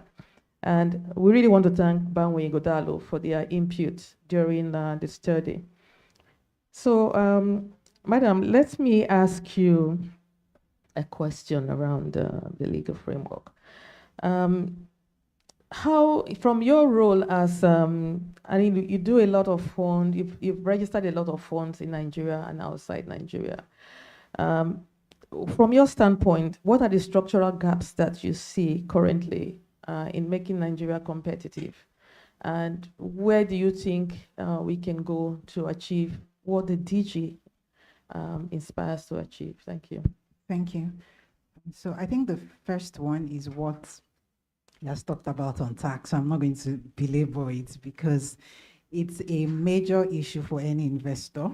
What's the tax consequence of my structure? What's the tax consequence of my investment? So that we need to deal with. Coming from a practitioner perspective, and I do acknowledge that the SEC indeed has tried. The ISA is a significant improvement from what we had in 1999 to what we have now. They've tried to define, but there are still some areas of improvement. And in the spirit of what can we do better, and not necessarily from a perspective of critique, I would just like to give some comments on what the structural issues we see today. So in April 2025, the SEC issued rules on private equity funds, and SEC is a capital markets operator. PENCOM is the regulator of PFAs. SEC should help in creating products, but not regulate those who want to invest in the product. Now, the SEC issued rules and tried to prescribe how PFAs can invest in private equity funds, whereas PENCOM is doing that already. Now, in replicating the rule, there is an inconsistency. The PENCOM rule had additional exemptions, which the SEC rule did not cover. So from a legal perspective, a client will ask you, which one am I supposed to apply? Is it the SEC rule or the PENCOM rule? PENCOM is the regulator of PFAs, and so they are supposed to be bound by the rules of PENCOM. Absolutely. But the SEC, as the apex regulator of capital markets, has created confusion in the process of regulating. So I think one of the issues we have is this fragmentation in regulation, trying to replicate, every regulator trying to be a super regulator. And then in the process of that, it introduces uncertainty. And once there is uncertainty, there is no competitiveness, because I want to go to a jurisdiction where the rules are clear, the rules won't change halfway through the game, all right? If I read it and I interpret it, the interpretation across the room should be consistent. Now, another thing we see is in terms of still the SEC rule of April, because we are looking at how we can create more fund, and I'm focusing more on private equity funds and not the collective investment scheme. In that same rule, the SEC tried to regulate, put a cap on expense and management fees. Yes, it's good to do that. But when it comes to expense, the rule does not seem to recognize that private equity funds incur due diligence costs. They incur more costs before they invest than a regular CIS that is most likely investing in listed equities or money market instruments and doesn't do any due diligence. So by the time you cap my management and operating fees to 2% of the amount raised, what's the incentive for me? You're not allowing me to grow the way I want to go. You won't allow me to operate the way I want to operate. So that's another thing we see, the rigid fee caps that, yes, we appreciate that there should be some sanctity and people should not just spend money carelessly, but there should be a balance. It's one thing that we see that is a disadvantage to Nigeria. Now, again, in that same rule, there is a provision, because we've written a lot about the rules, so that's why I'm able to talk freely about it. There's a provision around private equity funds that are worth 5 billion. In fact, I got an email on that 5 billion naira yesterday, and I just pushed it aside because, so the rule says that a fund that is 5 billion naira need not be registered. 5 billion naira or less need not register. However, you should submit documents, the governing documents, and the documents listed in the rules to obtain a no objection. So what clients have been asking, what is the difference between registration and no objection? If the SEC wants to say, come and register, let them tell me to come and register. But if I still have to collate this list of documents, I might as well register. So again, in other jurisdictions, you won't find that. If you're not going to regulate, allow those that are the smaller ones to do self-certainty. They verify themselves, okay, I'm less than 5 billion naira, this is what I can do. And then you, the regulator, you watch, once you violate or you are raising more than 5 billion, then you are forced to come and register with me. There's an uncertainty because clients are asking, what's the difference between no objection and registration? What does it entail? Is it that one is cheaper? Why is there no objection? It is time consuming. Like I said, that I have a new request I'm working on that particular cluster. What does it mean to me? I want to set up a fund. Am I supposed to register or I'm not supposed to register? So again, the ambiguity in our rules is not encouraging. And once there is ambiguity, it leads to uncertainty. Once there's uncertainty, it increases my compliance risk. And so when I draw up my map that I want to invest, I look at compliance, I look at operations, and I ask myself, is Nigeria really worth it if I have to deal with all of this? I think the last thing is we are talking about domiciliation. So like I said, the ISA and the SEC rules have actually helped. But there's a provision in the ISA on section 168, for example, that talks about what funds can invest in. And thankfully, it has unlisted securities. But again, still an example of ambiguity. So there's a language there that says that 20%, you can't invest more than 20% in foreign securities listed an exchange that is a member of IOSCO. Now, again, if I'm domiciled in Nigeria, but you've put it, if I decide to diversify because my investors want to earn dollar income, this 20%, what exactly does it mean? Does it mean that I can only invest 20% outside Nigeria? If I invest 20% outside Nigeria, it has to be foreign securities. Again, we received requests on it. What exactly does it mean? So we need clarity in our rules. We need a situation where the SEC and all the regulators, they regulate from a principal perspective. We engage more. We have more guidance notes on interpretation, because all of this ambiguity, these examples I've given, I mean, if I'm an investor and you are writing an opinion, and even me in concluding my opinion, I cannot conclude because really, I don't know how the regulator will apply it tomorrow. One, it's a new law. It hasn't been judicially interpreted. So you put all of those assumptions, and by the time you put the assumption, the client is going to ask you that really, okay, can you help me check other jurisdiction? What's their requirement? And that's how that domiciliation starts. So we need to do a bit more. The dispute resolution is also something that introduces a different conversation, dispute resolution process, when it comes, the time, and all of that. So I think those are the structural gaps I see from where I sit around the laws, around the rules, and what we can do better. Thank you. Thank you very much. Thank you very much. So, yes, sir. Oh, sure. Sure. If I can just add something to that.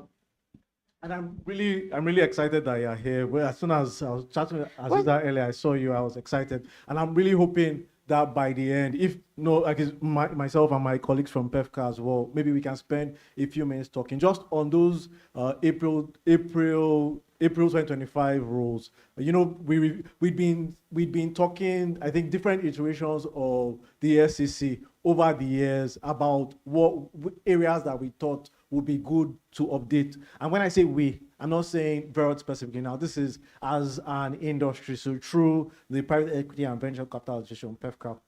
We've been talking for years about different rules. The 5 billion is one. You know, we spent some time talking SEC about what we thought would be the threshold that works, and how sometimes it's counterintuitive, but if you raise the threshold so that lots of small people can go about their thing, it ultimately has the effect of bringing many people still back into your remit. But you know, about a number of different things. Ultimately, the rules came out. When the rules came out, I think there was a feeling within PEFCA that some of the areas that we'd spend time engaging, the outcome was different. But I mean, the regulator makes up its mind. What we then did is we spent time in those first months, you know, getting views of members, and we put together an explanation of where we thought, I mean, recognizing the progress that has come through with the rules, and areas where we thought were still maybe not even challenging the provisions, of course, but just asking for clarification on some of those issues. We sent that letter in, I think, in June. As we speak, we've not, this is PEFCA now, as we speak, we haven't even gotten, I think, even an acknowledgement of our feedback. And I take the point, obviously, don't have your phone number. Hopefully we'll correct that today, maybe to call. But I think that sometimes is part of the challenge that we're experiencing. So we completely appreciate the efforts. There is a lot of progress. The new rules themselves are evidence of progress. But some of that dialogue, I think PEFCA hasn't, actually not individual operator now, but as an industry, like it hasn't always been easy. And if nothing else, at least just in relation to that, our letter from June, like we would really appreciate some feedback. Thank you very much, DG. DG is here. Please give him the mic. Thank you so much, sir. Right. Yeah, so thank you. Engagement is important, and unfortunately, well, I heard Aziza, but Aziza is what I call an ancestor in the market.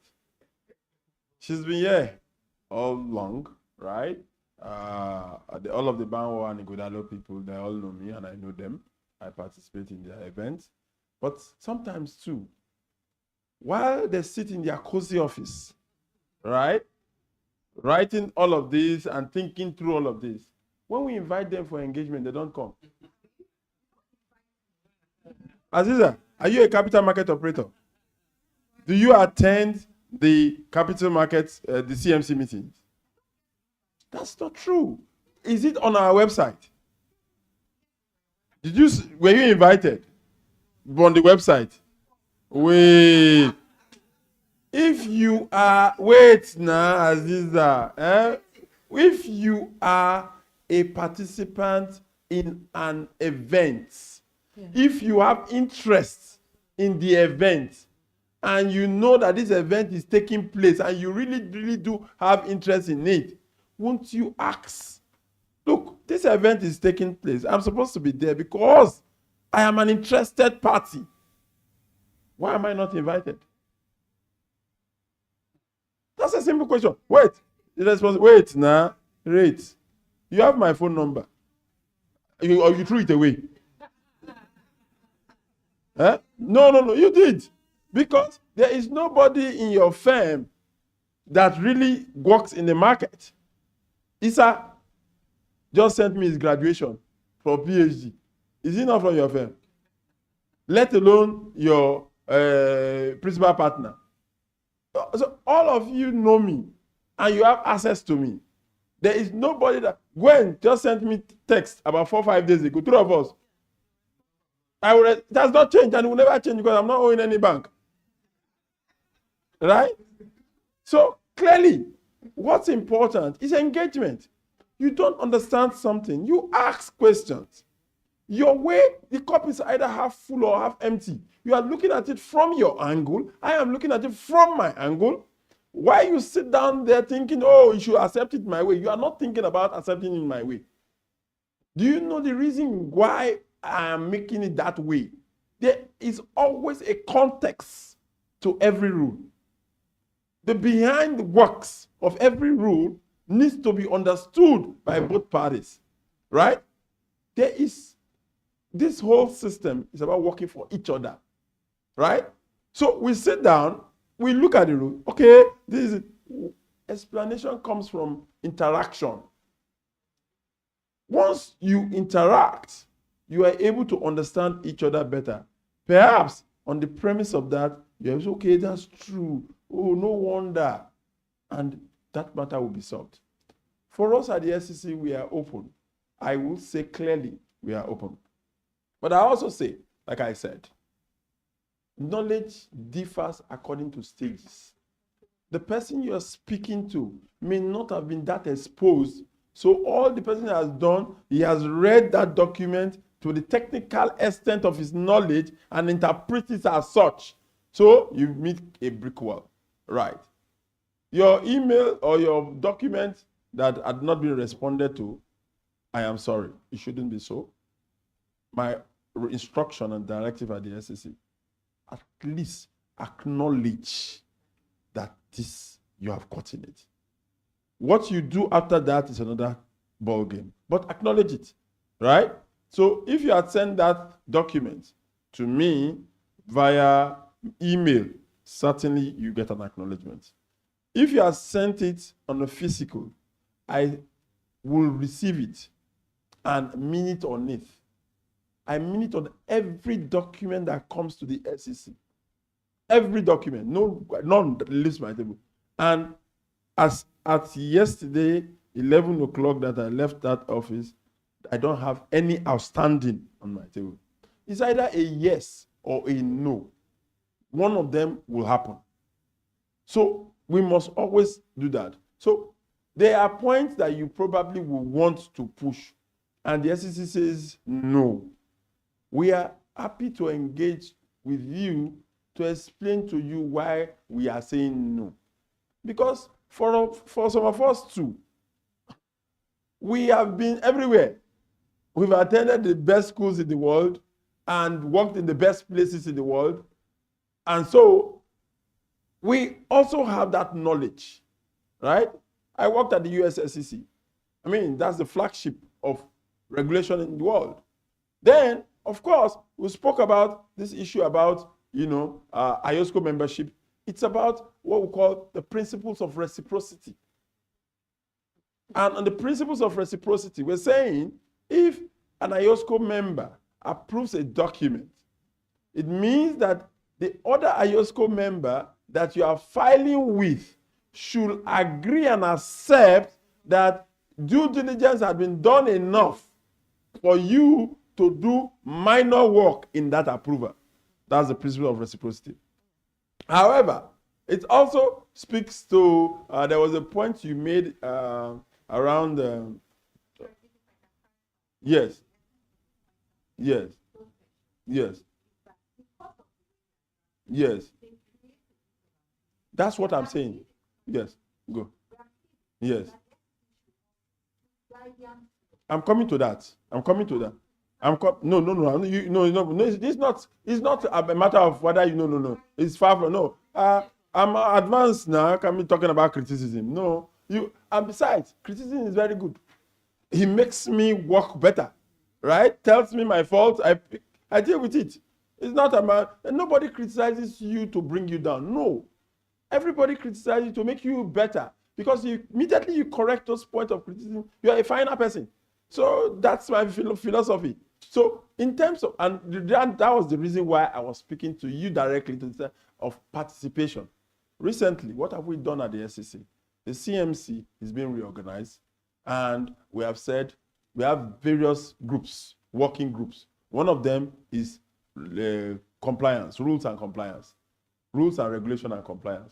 Those working groups are for you who is a practitioner to be part of. To say, what are the rules of the SEC? Let us review it.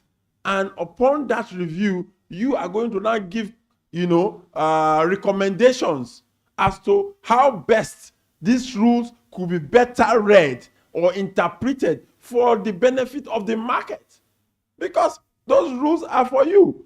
And if the rules are not usable, then it becomes useless. It becomes redundant. So being a member of those rules, those committees, makes a whole lot of difference as to channeling those pain points around regulation, right? Talking about PEFCA, there's this guy called, Unali, right? You know him? Great. It was just about 2-3 months ago, I met him, and I said, look, these PEFCA people, they are working as if they are not part of the market. I personally invited him to the SEC. Say, come, let's work together and fashion regulation around what PEFCA is doing so that we can all see eye to eye. Because oftentimes, and you agree with me, PEFCA ordinarily does not want regulation. True or false? They don't. Yeah, so we are saying it very clear, right? And of course, there is always a struggle around it.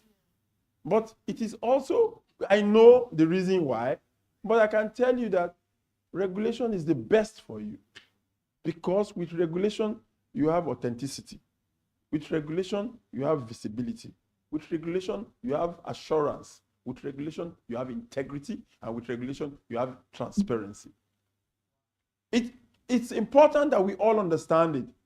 Any regulator that wants to grow, right, must accommodate everybody. Inclusiveness is the name of the game. And when you go out, you speak with one voice, knowing fully well that all of you you understand exactly what all of you are saying, and you are speaking from the same platform. And that's why it's important. Engagement will be continuous. We will do our best. Where we find mistakes, we will correct it. There is no footballer that sees the mistake that he is making on the field. The person that sees it is a spectator. And that is why we must always watch it. Thank you very much. Thank you very much, DG. Thank you. And I think even before we round this panel, everyone here, please go to your communities. We've not had a SEC DG like this, who sits at a session like this from the beginning to the end. Please, that makes a lot of difference, and it shows personal commitment of leadership. Thank you very much, sir. Thank you. We've actually turned this to a working group, working session, and it makes a lot of, it's not just a panel session. It's really getting feedback, getting, from the panel. Really, that's brilliant. Thank you very much, DG. Thank you. I think a lot has been said, and we can see that in all of this, collaboration is so key. And collaboration also comes with intertwining parties, comes with also some kind of technical assistance and funding. So I want to bring this to our development partner on this panel, GIZ. I mean, I believe you are convinced that there's the willingness of the regulation. Regulation really drives the ecosystem because it enables, it accelerates, it facilitates. How can you and other development partners now begin to support this initiative, either from the institutional side or the retail side of capital mobilization, given what has been put here today? Thank you. Okay, thank you very much, madam. They say when two elephants are fighting, it is the grass that suffers. On the development side of things, particularly at GIZ and the program I work on the economic growth program. The economic growth program focuses a lot on the SME sector. I can't imagine bringing members of NASME or NASIMA into this room and they are hearing all this talk. They don't understand what you're talking about. And that's where the development sector comes into play. How do we collaborate with you to bring all this discussion down to the people that actually need it? As at 2022, it was said that the Nigerian crowdfunding raised about 120 million. When you say these things outside, SMEs are wondering, where did the money go to? I engaged with the Development Bank of Nigeria and they've extended billions of naira to SMEs. But when we engage with the SME sector, they say, which money are you talking about? So it is essential that whatever it is that we are discussing here today, and I'm glad you said it's like a working group. So at the end of the day, how do we get the first question, crowdfunding? How do we get it to for the benefit of the SME sector, the people that actually need it? The discussions around domiciliation, how do we get it across to them? How do we pull these resources together and make them benefit? And that is the focus for us as the development sector. I mean, every development sector, partner has their own focus. For me, it's economic growth, so I would hammer more on that, and I want to see those collaborations. I want to support the regulators. I want to support the market, the fund managers. How do we get things somewhat simplified so that the SMEs can understand and benefit from all this? Thank you very much. All right, thank you very much. Because really, the retail investors are the SME parties. So last take from you. Just give us a final word as we round up. No, from you, sir. Yes, as we round up the panel. Okay, thank you very much. It's really been engaging. From the pension fund side, in a sense, we just sit in our offices, wait for deals to come. Look at the investment guidelines. Can we invest? Can we not invest? So it's been really interesting to see which really is the background or what is the background of these deals. I think from our side, and I think I'll really go to private equity, private markets, because I strongly feel that is the best way institutional investors can impact the economy, investing in the real sector. What I see from, engaging, looking at, because I deal with all the pension funds in terms of strategy and what we can invest in. What I see is there's a real desire, there's a growing desire to invest. Mm-hmm. The issue is how. The key for us, and I think it's how we can local currency, because it is increasingly difficult to get pension funds to invest in, with all the FX issues. The rules also are biased in a way that pension funds, any fund they invest in, must be biased towards Nigeria. And that is, although that poses its own challenge in terms of risks, concentration risk, but what that does is just ensure that pension funds, the money goes towards increasing investments in Nigeria and just growing the sector. So the keys for us, private equity, infrastructure too is a big deal, and I think it's been a big deal for this government.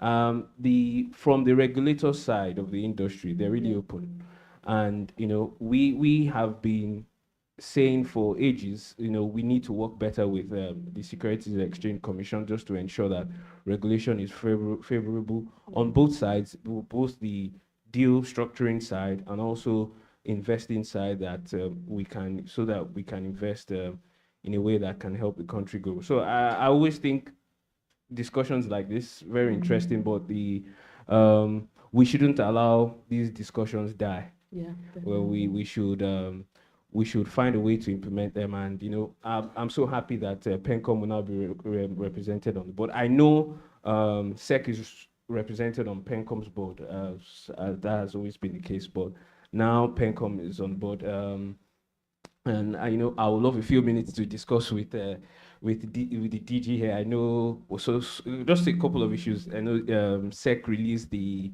for CIS fixed income, the held to maturity issue. So those are just some of the overlaps we see. So SEC has released regulation on fixed income held to maturity or valuations and things around that.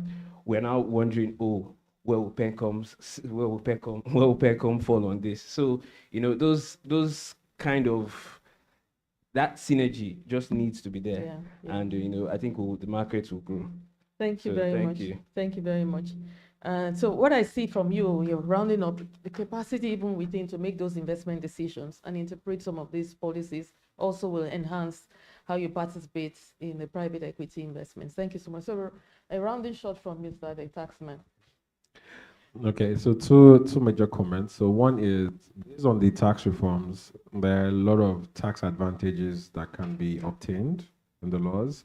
There are room to kind of provide tax certainty to investments, so we can take advantage of those. I think the second major point is a lot of the changes that we've seen come through has come through advocacy and dialogue such as this, right? So different groups pushing for tax laws that kind of favors them and positions them in a way that addresses any leakage. Now, so to the extent that there are any specific tax rules or tax frameworks that we can also draw on, right? The committee is very open to having those conversations.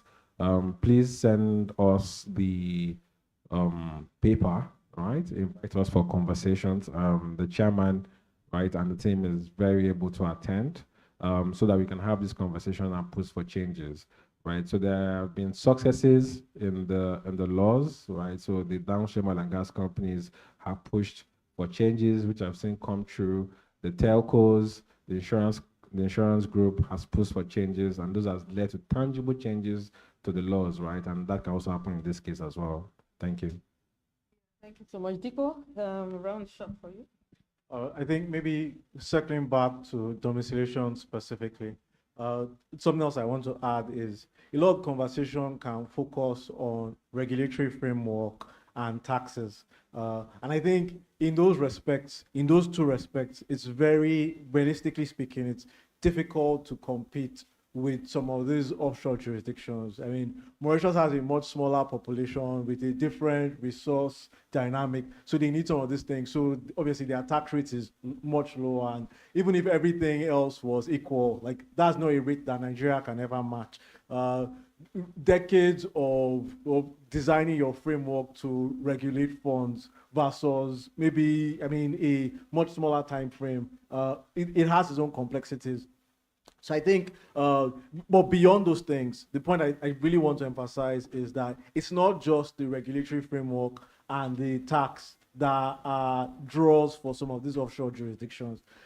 There's some competitive advantage that they have in the rest of the ecosystem.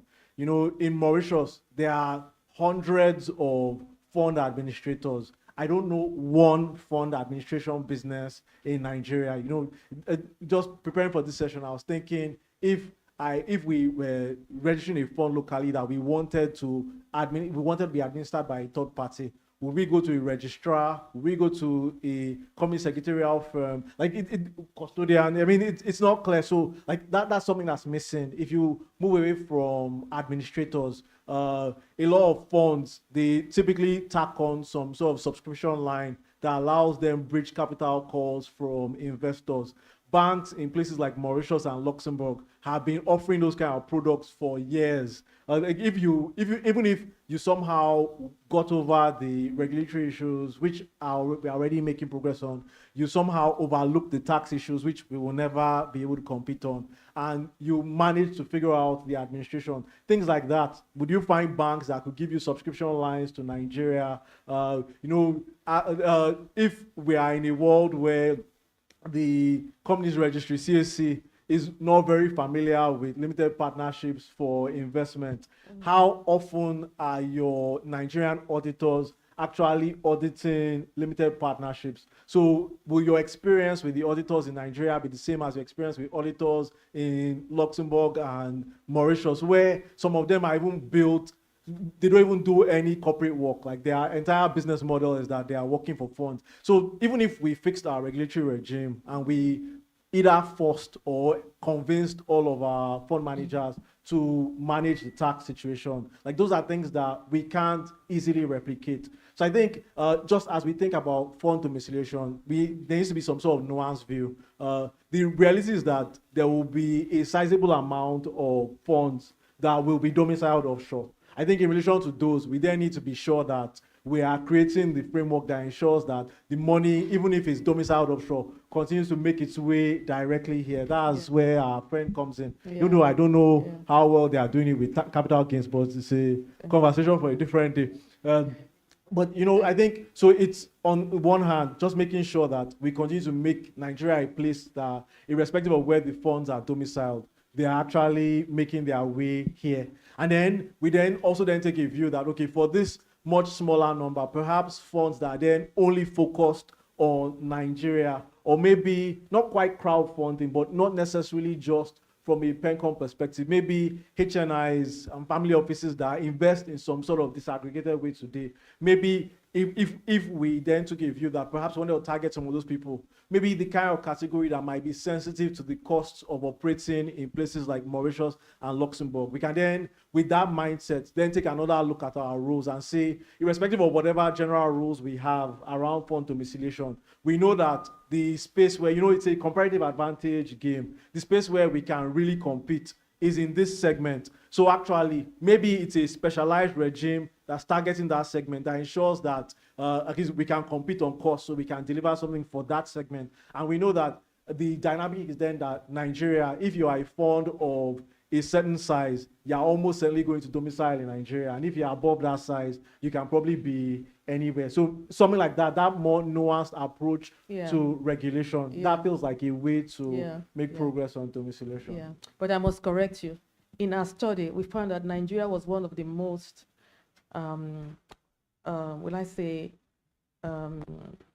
advanced in terms of knowledge of the people. Yeah, you're talking about fund administrators. They are not here today because the ecosystem does not exist. But I can tell you, if we do make that ecosystem possible, you will have Nigerian talents all over these jurisdictions that you can pull in.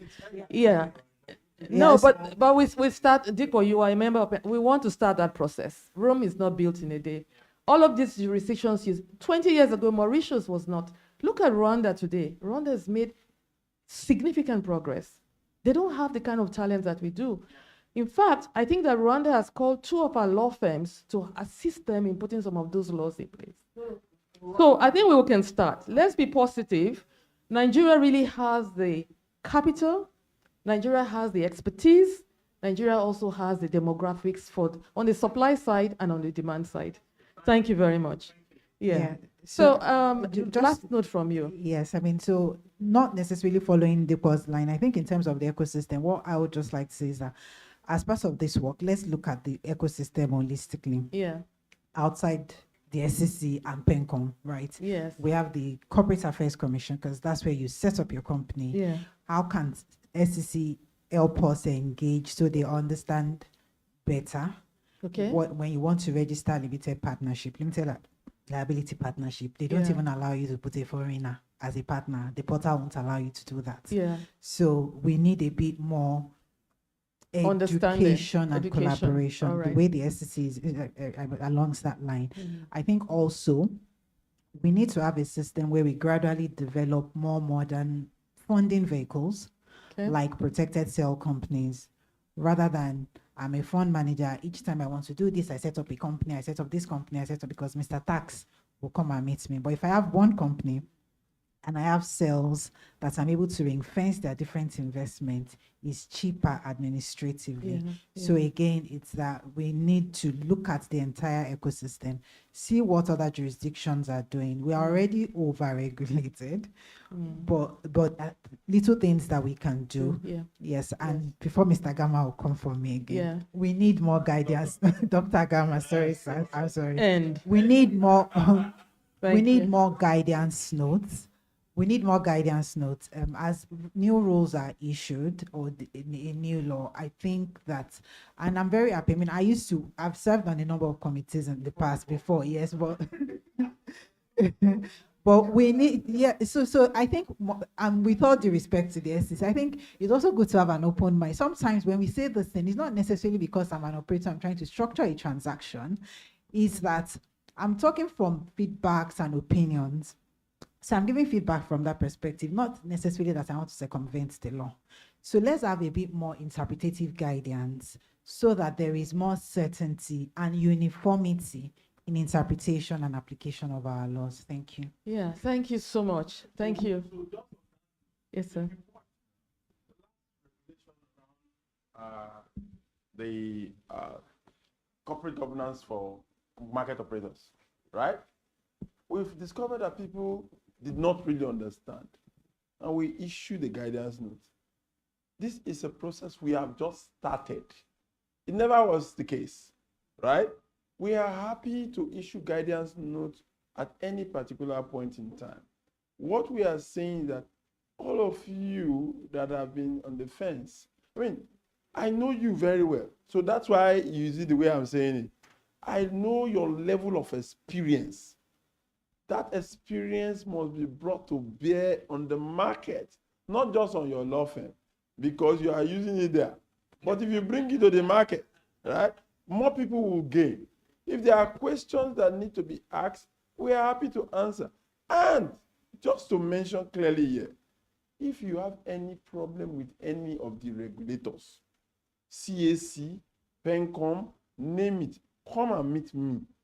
I will take you, both of us will go there and solve it. It's very easy. The Registrar General of CAC is my friend. If I call him now, he must answer me. I go to PENCOM, I'll speak to Olo Rana. She will answer me, now she's in my board. So know that you have somebody to fight your case. Even if it is tax, I will go and meet these people. Zach is there. Taiwo is there. I will call him and we'll say, come. And that's why it's important. Even what he has said. A lot of people are complaining, oh, the tax. Have we come together as a market to say, how is this tax going to affect us? What do we need to do? What do we need to ask for? We are all sitting in our own cubicle and complaining. Whereas there are opportunities. I tell you a secret, and the lawyers know it. Every law has a bypass. Every law has a bypass. It's just a matter of you knowing where that bypass is. Take advantage of it. And that's my case. Thank you so much. Thank you.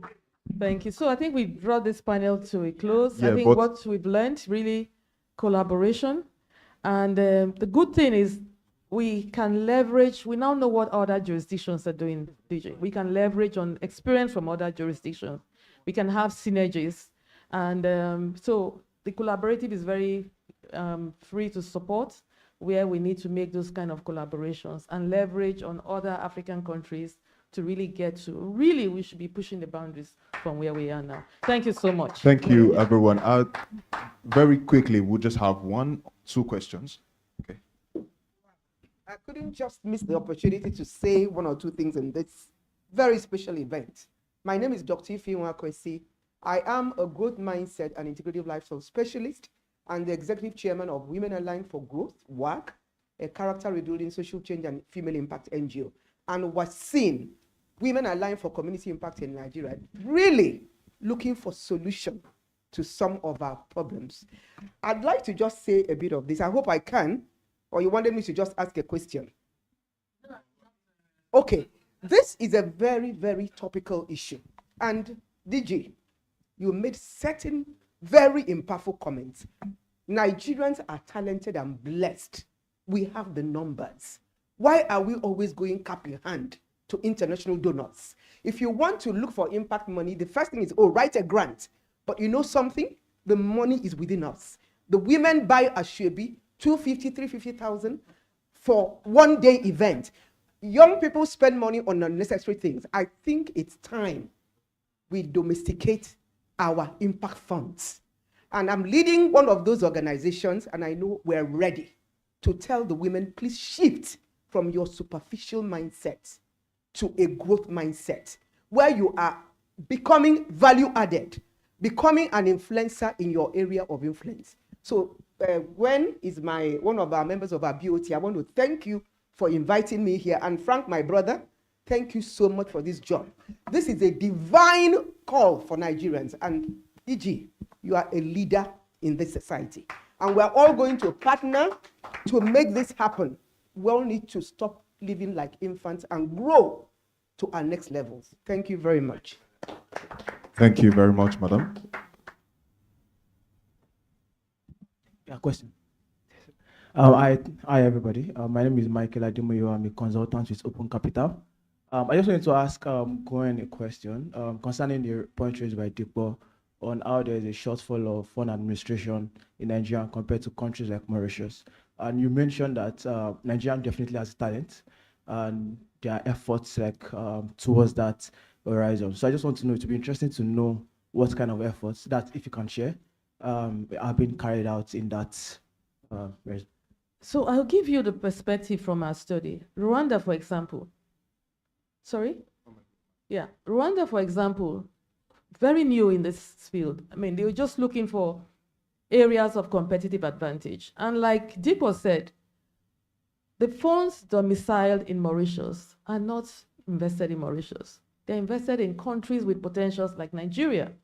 The good thing about Nigeria, we have the potential on the demand side, and we have the potential on the supply side. That is the advantage that Nigeria has. So what did Rwanda do? We just use that as an example, because Mauritius is already an established and age-long jurisdiction. In less than 18 months, let me not exaggerate, 2 years, but I think it was far less, they enacted 27 laws to ensure that funds they become an attractive domiciliation. We have the African icons of Nigerian founders that are now registered in Mauritius. What it does, it begins to build the ecosystem. They don't have the talents, so they are recruiting talents from across, including some of our law firms in Nigeria. They don't have administrators. They don't have all of that ecosystem that supports the investment space. So they begin to recruit. First, they come, just like in Nigeria. When we started power, we didn't have the talent for solar. So you can buy that talent, and you begin to ensure that there's technology transfer. The oil and gas industry, for example, it was all foreign dominated. But today, we have a lot of local companies. There's no talent that you cannot domesticate, but you must have a plan and a policy that allows that knowledge transfer, so that when the foreign partner has left, you can have local talents, that pushes forward. Nigeria's fintech, for example, 20 years ago, we didn't have, but Nigeria's fintech is one of the most advanced in the entire global financial sector. So every talent can really be developed. So it's, first of all, understanding what is the ecosystem structure. What are the talents that are required or skills that are required? SEC or whatever regulators can decide to put what would be the pre-qualification. People can begin to train towards that. So all of it is about intentionality. I don't think that Nigerians will not understand fund administration. No, I'm just saying that, yeah. So PE firms, for example, they are relatively new as a non-bank financial alternative to financing. But Nigeria is one of the most advanced in terms of that sector today in Africa. So I think we can build the ecosystem, coming from answering your question. Today they don't exist. We can be a constraint, but we can have a roadmap to get there. Yeah. Yes, yes. All right. And I think, all right. Well, thank you very much. Please, can we give our panel and the DG a very huge round of applause? So we'll have two rounds of photos, one with the entire panel. Yes, indeed. Brilliant conversations we've had here today. You know what I love about what we've done here today is that we've pulled down walls. So we've had the opportunity to trash out some of the issues that have concerned our sectors for a very long time, face to face. You don't get that everywhere, but Business Day and our principal partners have made that happen. So we are really grateful for that opportunity.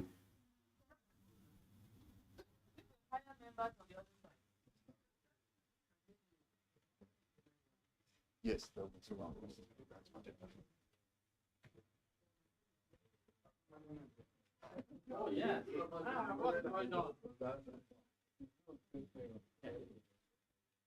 So we'll have this round of photos and then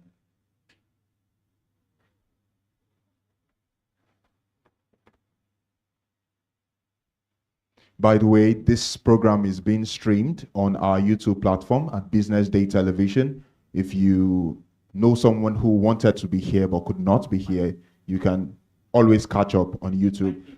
And thank you very much. And then the next round, I would like to call on you can remain, you too. We won't take another round of photos with. Please, you can take your seat. So we'll just have Mama Aziza. Yes. So Nelson, please, yes. Thank you.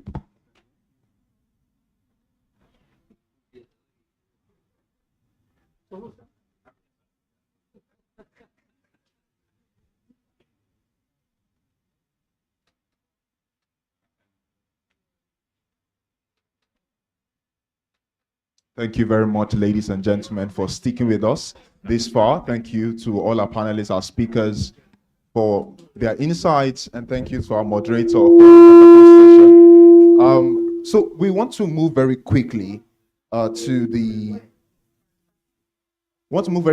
next session of this roundtable, which is the ecosystem partner reflections. Will be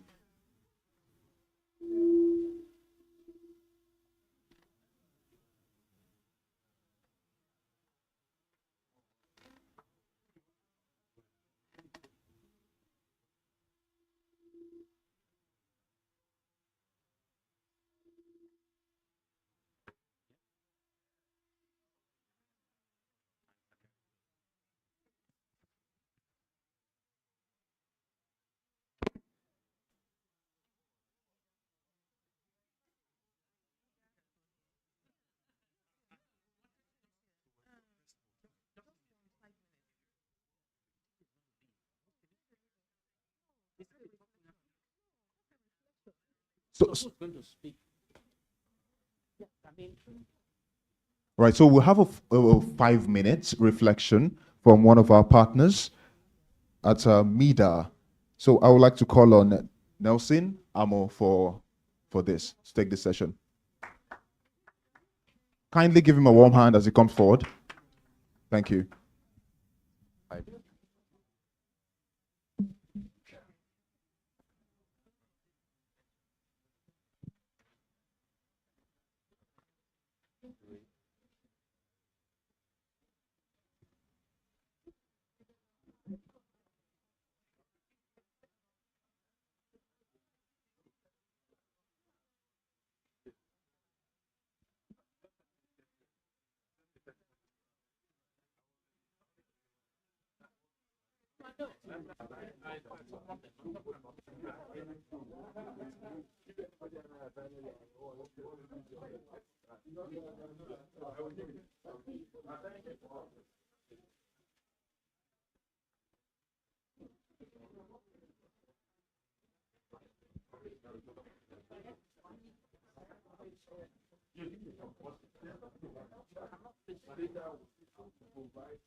Thank you We'll very need much. everyone to be seated for this next session. So please, if you're standing, kindly take your seat. Thank you. You can go ahead. Right. Thank you very much. Good afternoon, everyone. Oh, hello. Good afternoon. Good. So my name is Nelson Madiba Amo from your cousin country, Ghana. Yes, I'm from Ghana. I came and I'm really happy to be here. Akwaba.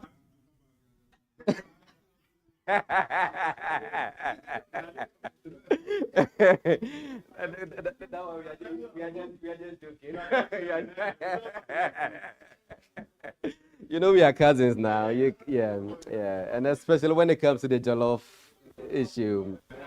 Yeah, I know Hilda Bass is trying to make you beat. I know Hilda Bass is putting, but we will come back. We will retaliate. Yes. Of course, it's Ghana now. Right. So, good afternoon, everyone. Happy to be here in this conversation. And to share reflection on what we discussed, let me start from this work that has gone on. I was part of the team that did the research work a few years ago, well, just about 2 years ago. And we traveled across several African countries. And what I saw from these countries and seeing what I'm hearing in Nigeria, I would share just 2 examples. I went to Cape Verde with the team. And one of the things that struck me was Cape Verde, as small as they are, they want to be what is called the fintech island of Africa. So they are passing regulations that would attract African fintech startups to all come and domicile in Cape Verde as a starting point.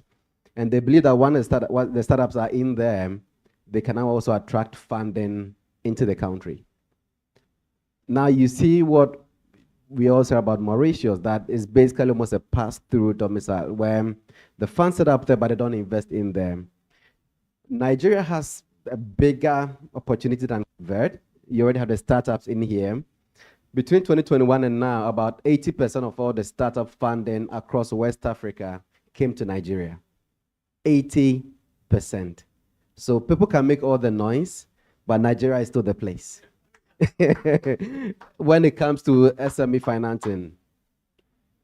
And when it comes to the market size again, for every fund that is looking at startup opportunities to invest in, they would want to do Nigeria because of the market size.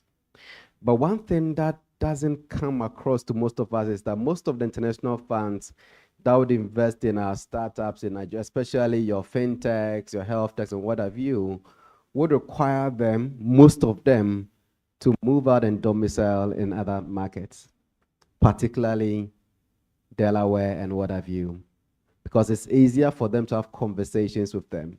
Now, when that happens, the value that would have been captured here at a point could get captured in those markets. And that is why it's so important to have investment vehicles domicile in this country, because when that happens, the fund is here, the fund manager is here, the startup is here. You would actually have startups here receive so much investments that they can start expanding across West Africa and Africa. And wherever they go, they still have their domicile as a startup or as a company in Nigeria. So you can't overemphasize the importance of that particular activity. What I'm hearing today, especially from the DG and everybody in this conversation, is that Nigeria is ready to become West Africa and possibly Africa's next financial sector.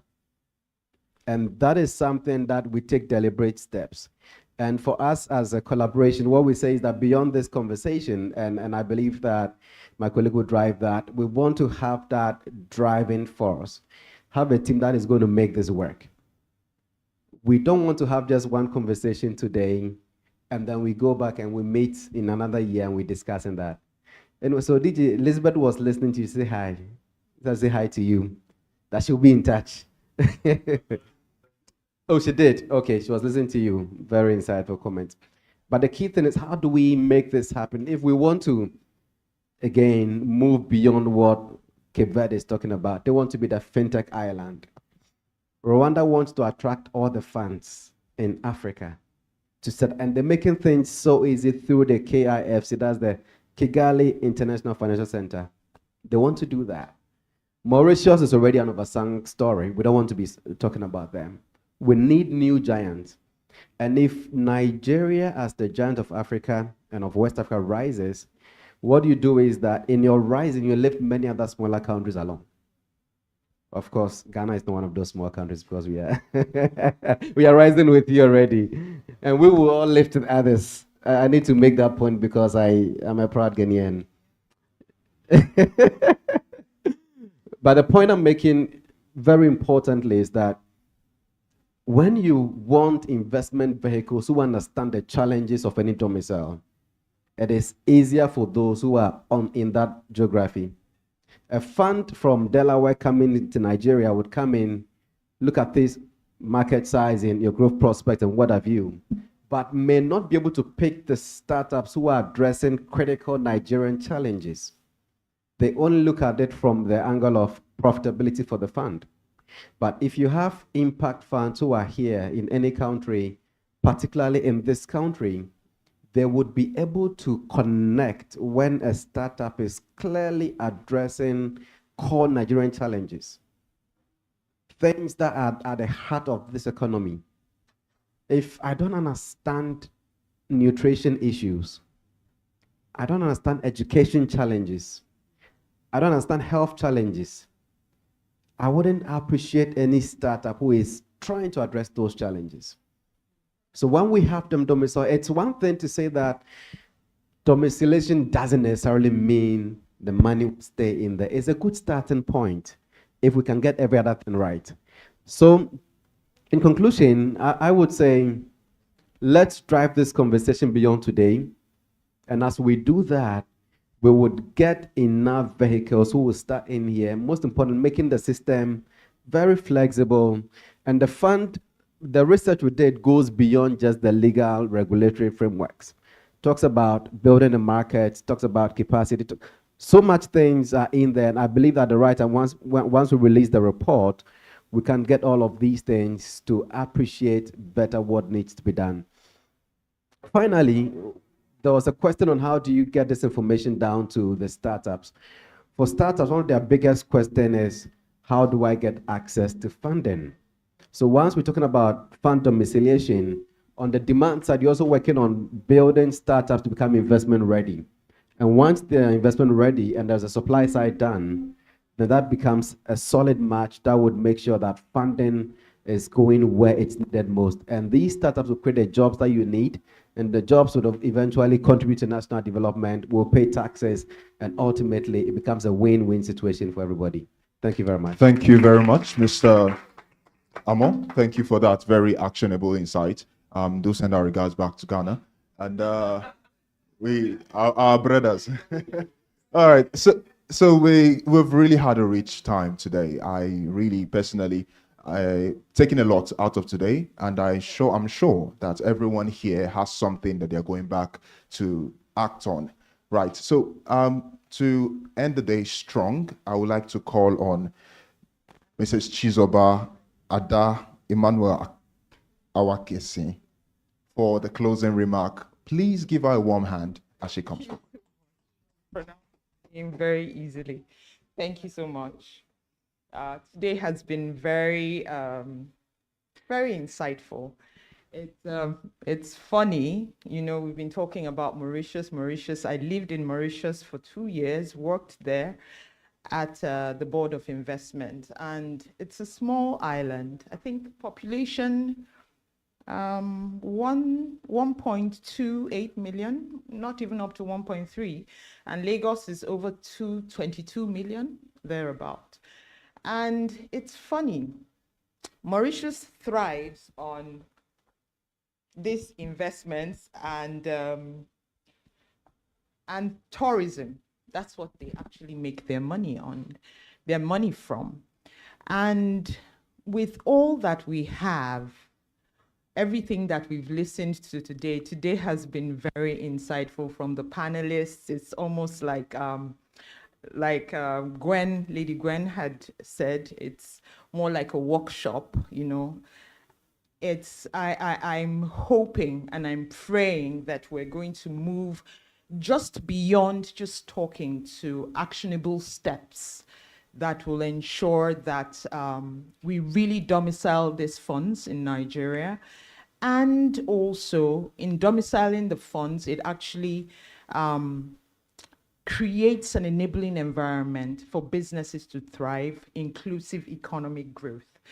So at this point, I'm standing on existing protocols, thanking all our distinguished guests. Good afternoon. Panelists, unfortunately, the keynote speaker, Dr. Agama, had to leave. On behalf of the Impact Investors Foundation, I want to extend a heartfelt thank you to everyone who has joined us today.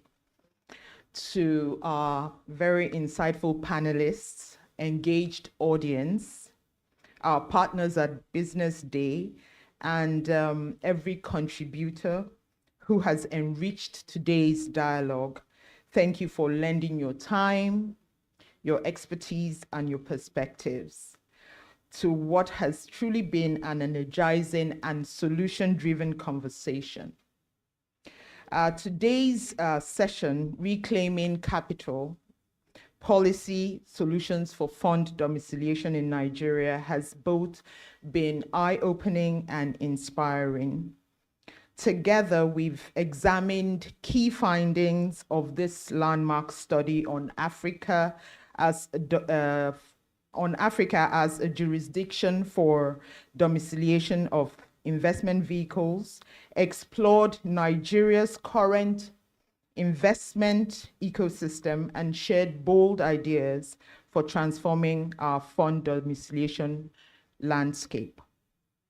From the report highlights to the dynamic panel discussions, one thing is clear, very clear. Nigeria stands at a critical inflection point where action can unlock new opportunities for critical capital retention, job creation, and inclusive growth.